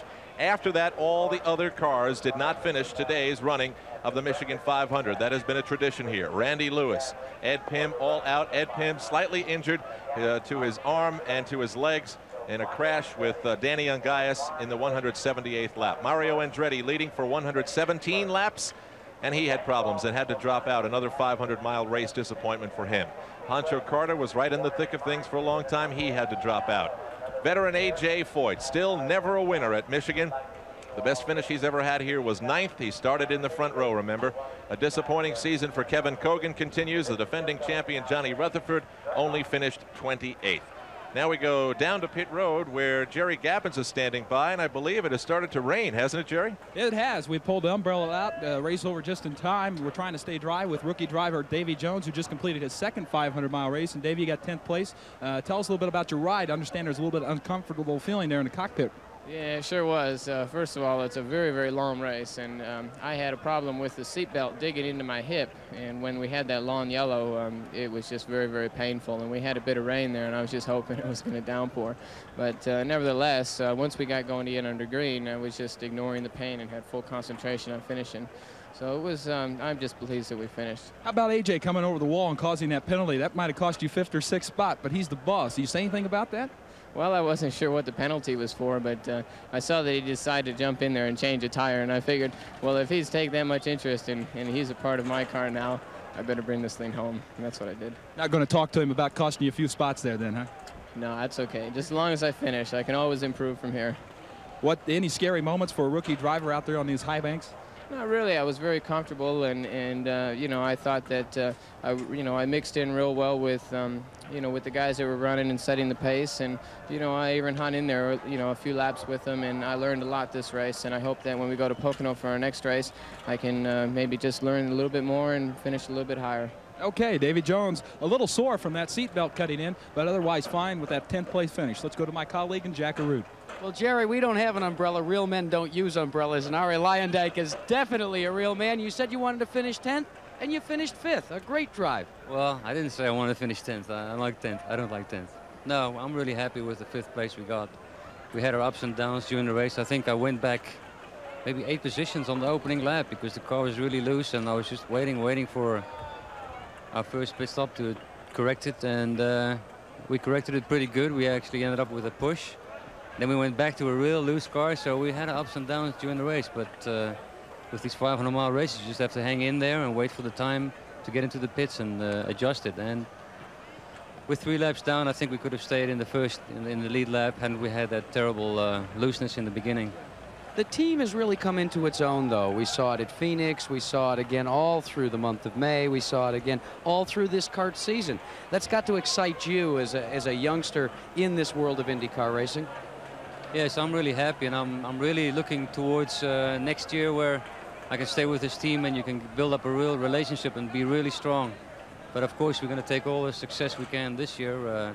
We've been struggling a little bit on the road courses, but we will be testing after Pocono and try to correct that problem. Well, I've been accused of not having enough sense to come in out of the rain. It's raining harder, so let's switch back up the end of pit road to Jerry Gappens. Jerry?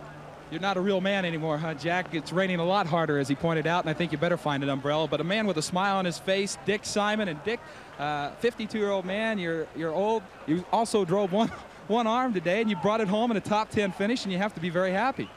Yes, Terry, actually, I'm elated. The crew told me at the beginning of the race with my broken wrist to just bring her home in one piece as best you can, Dick. And when we finished 8th today, they just went wild, and so did I, and I thank the good Lord because I asked if we could just finish in the top 10 because the car was capable of a top 3 finish, but with my broken wrist, I couldn't keep up with the car at all times. Did you think that any time about quitting at all? Oh, never. I just had to slow down a little bit intermittently once in a while to kind of get a breath because it did hurt, but for some reason or other, the adrenaline would flow and away I'd go again. You still love the sport, huh? Oh, I love it so much, and I just hope that Sound Design renews their sponsorship with me next year.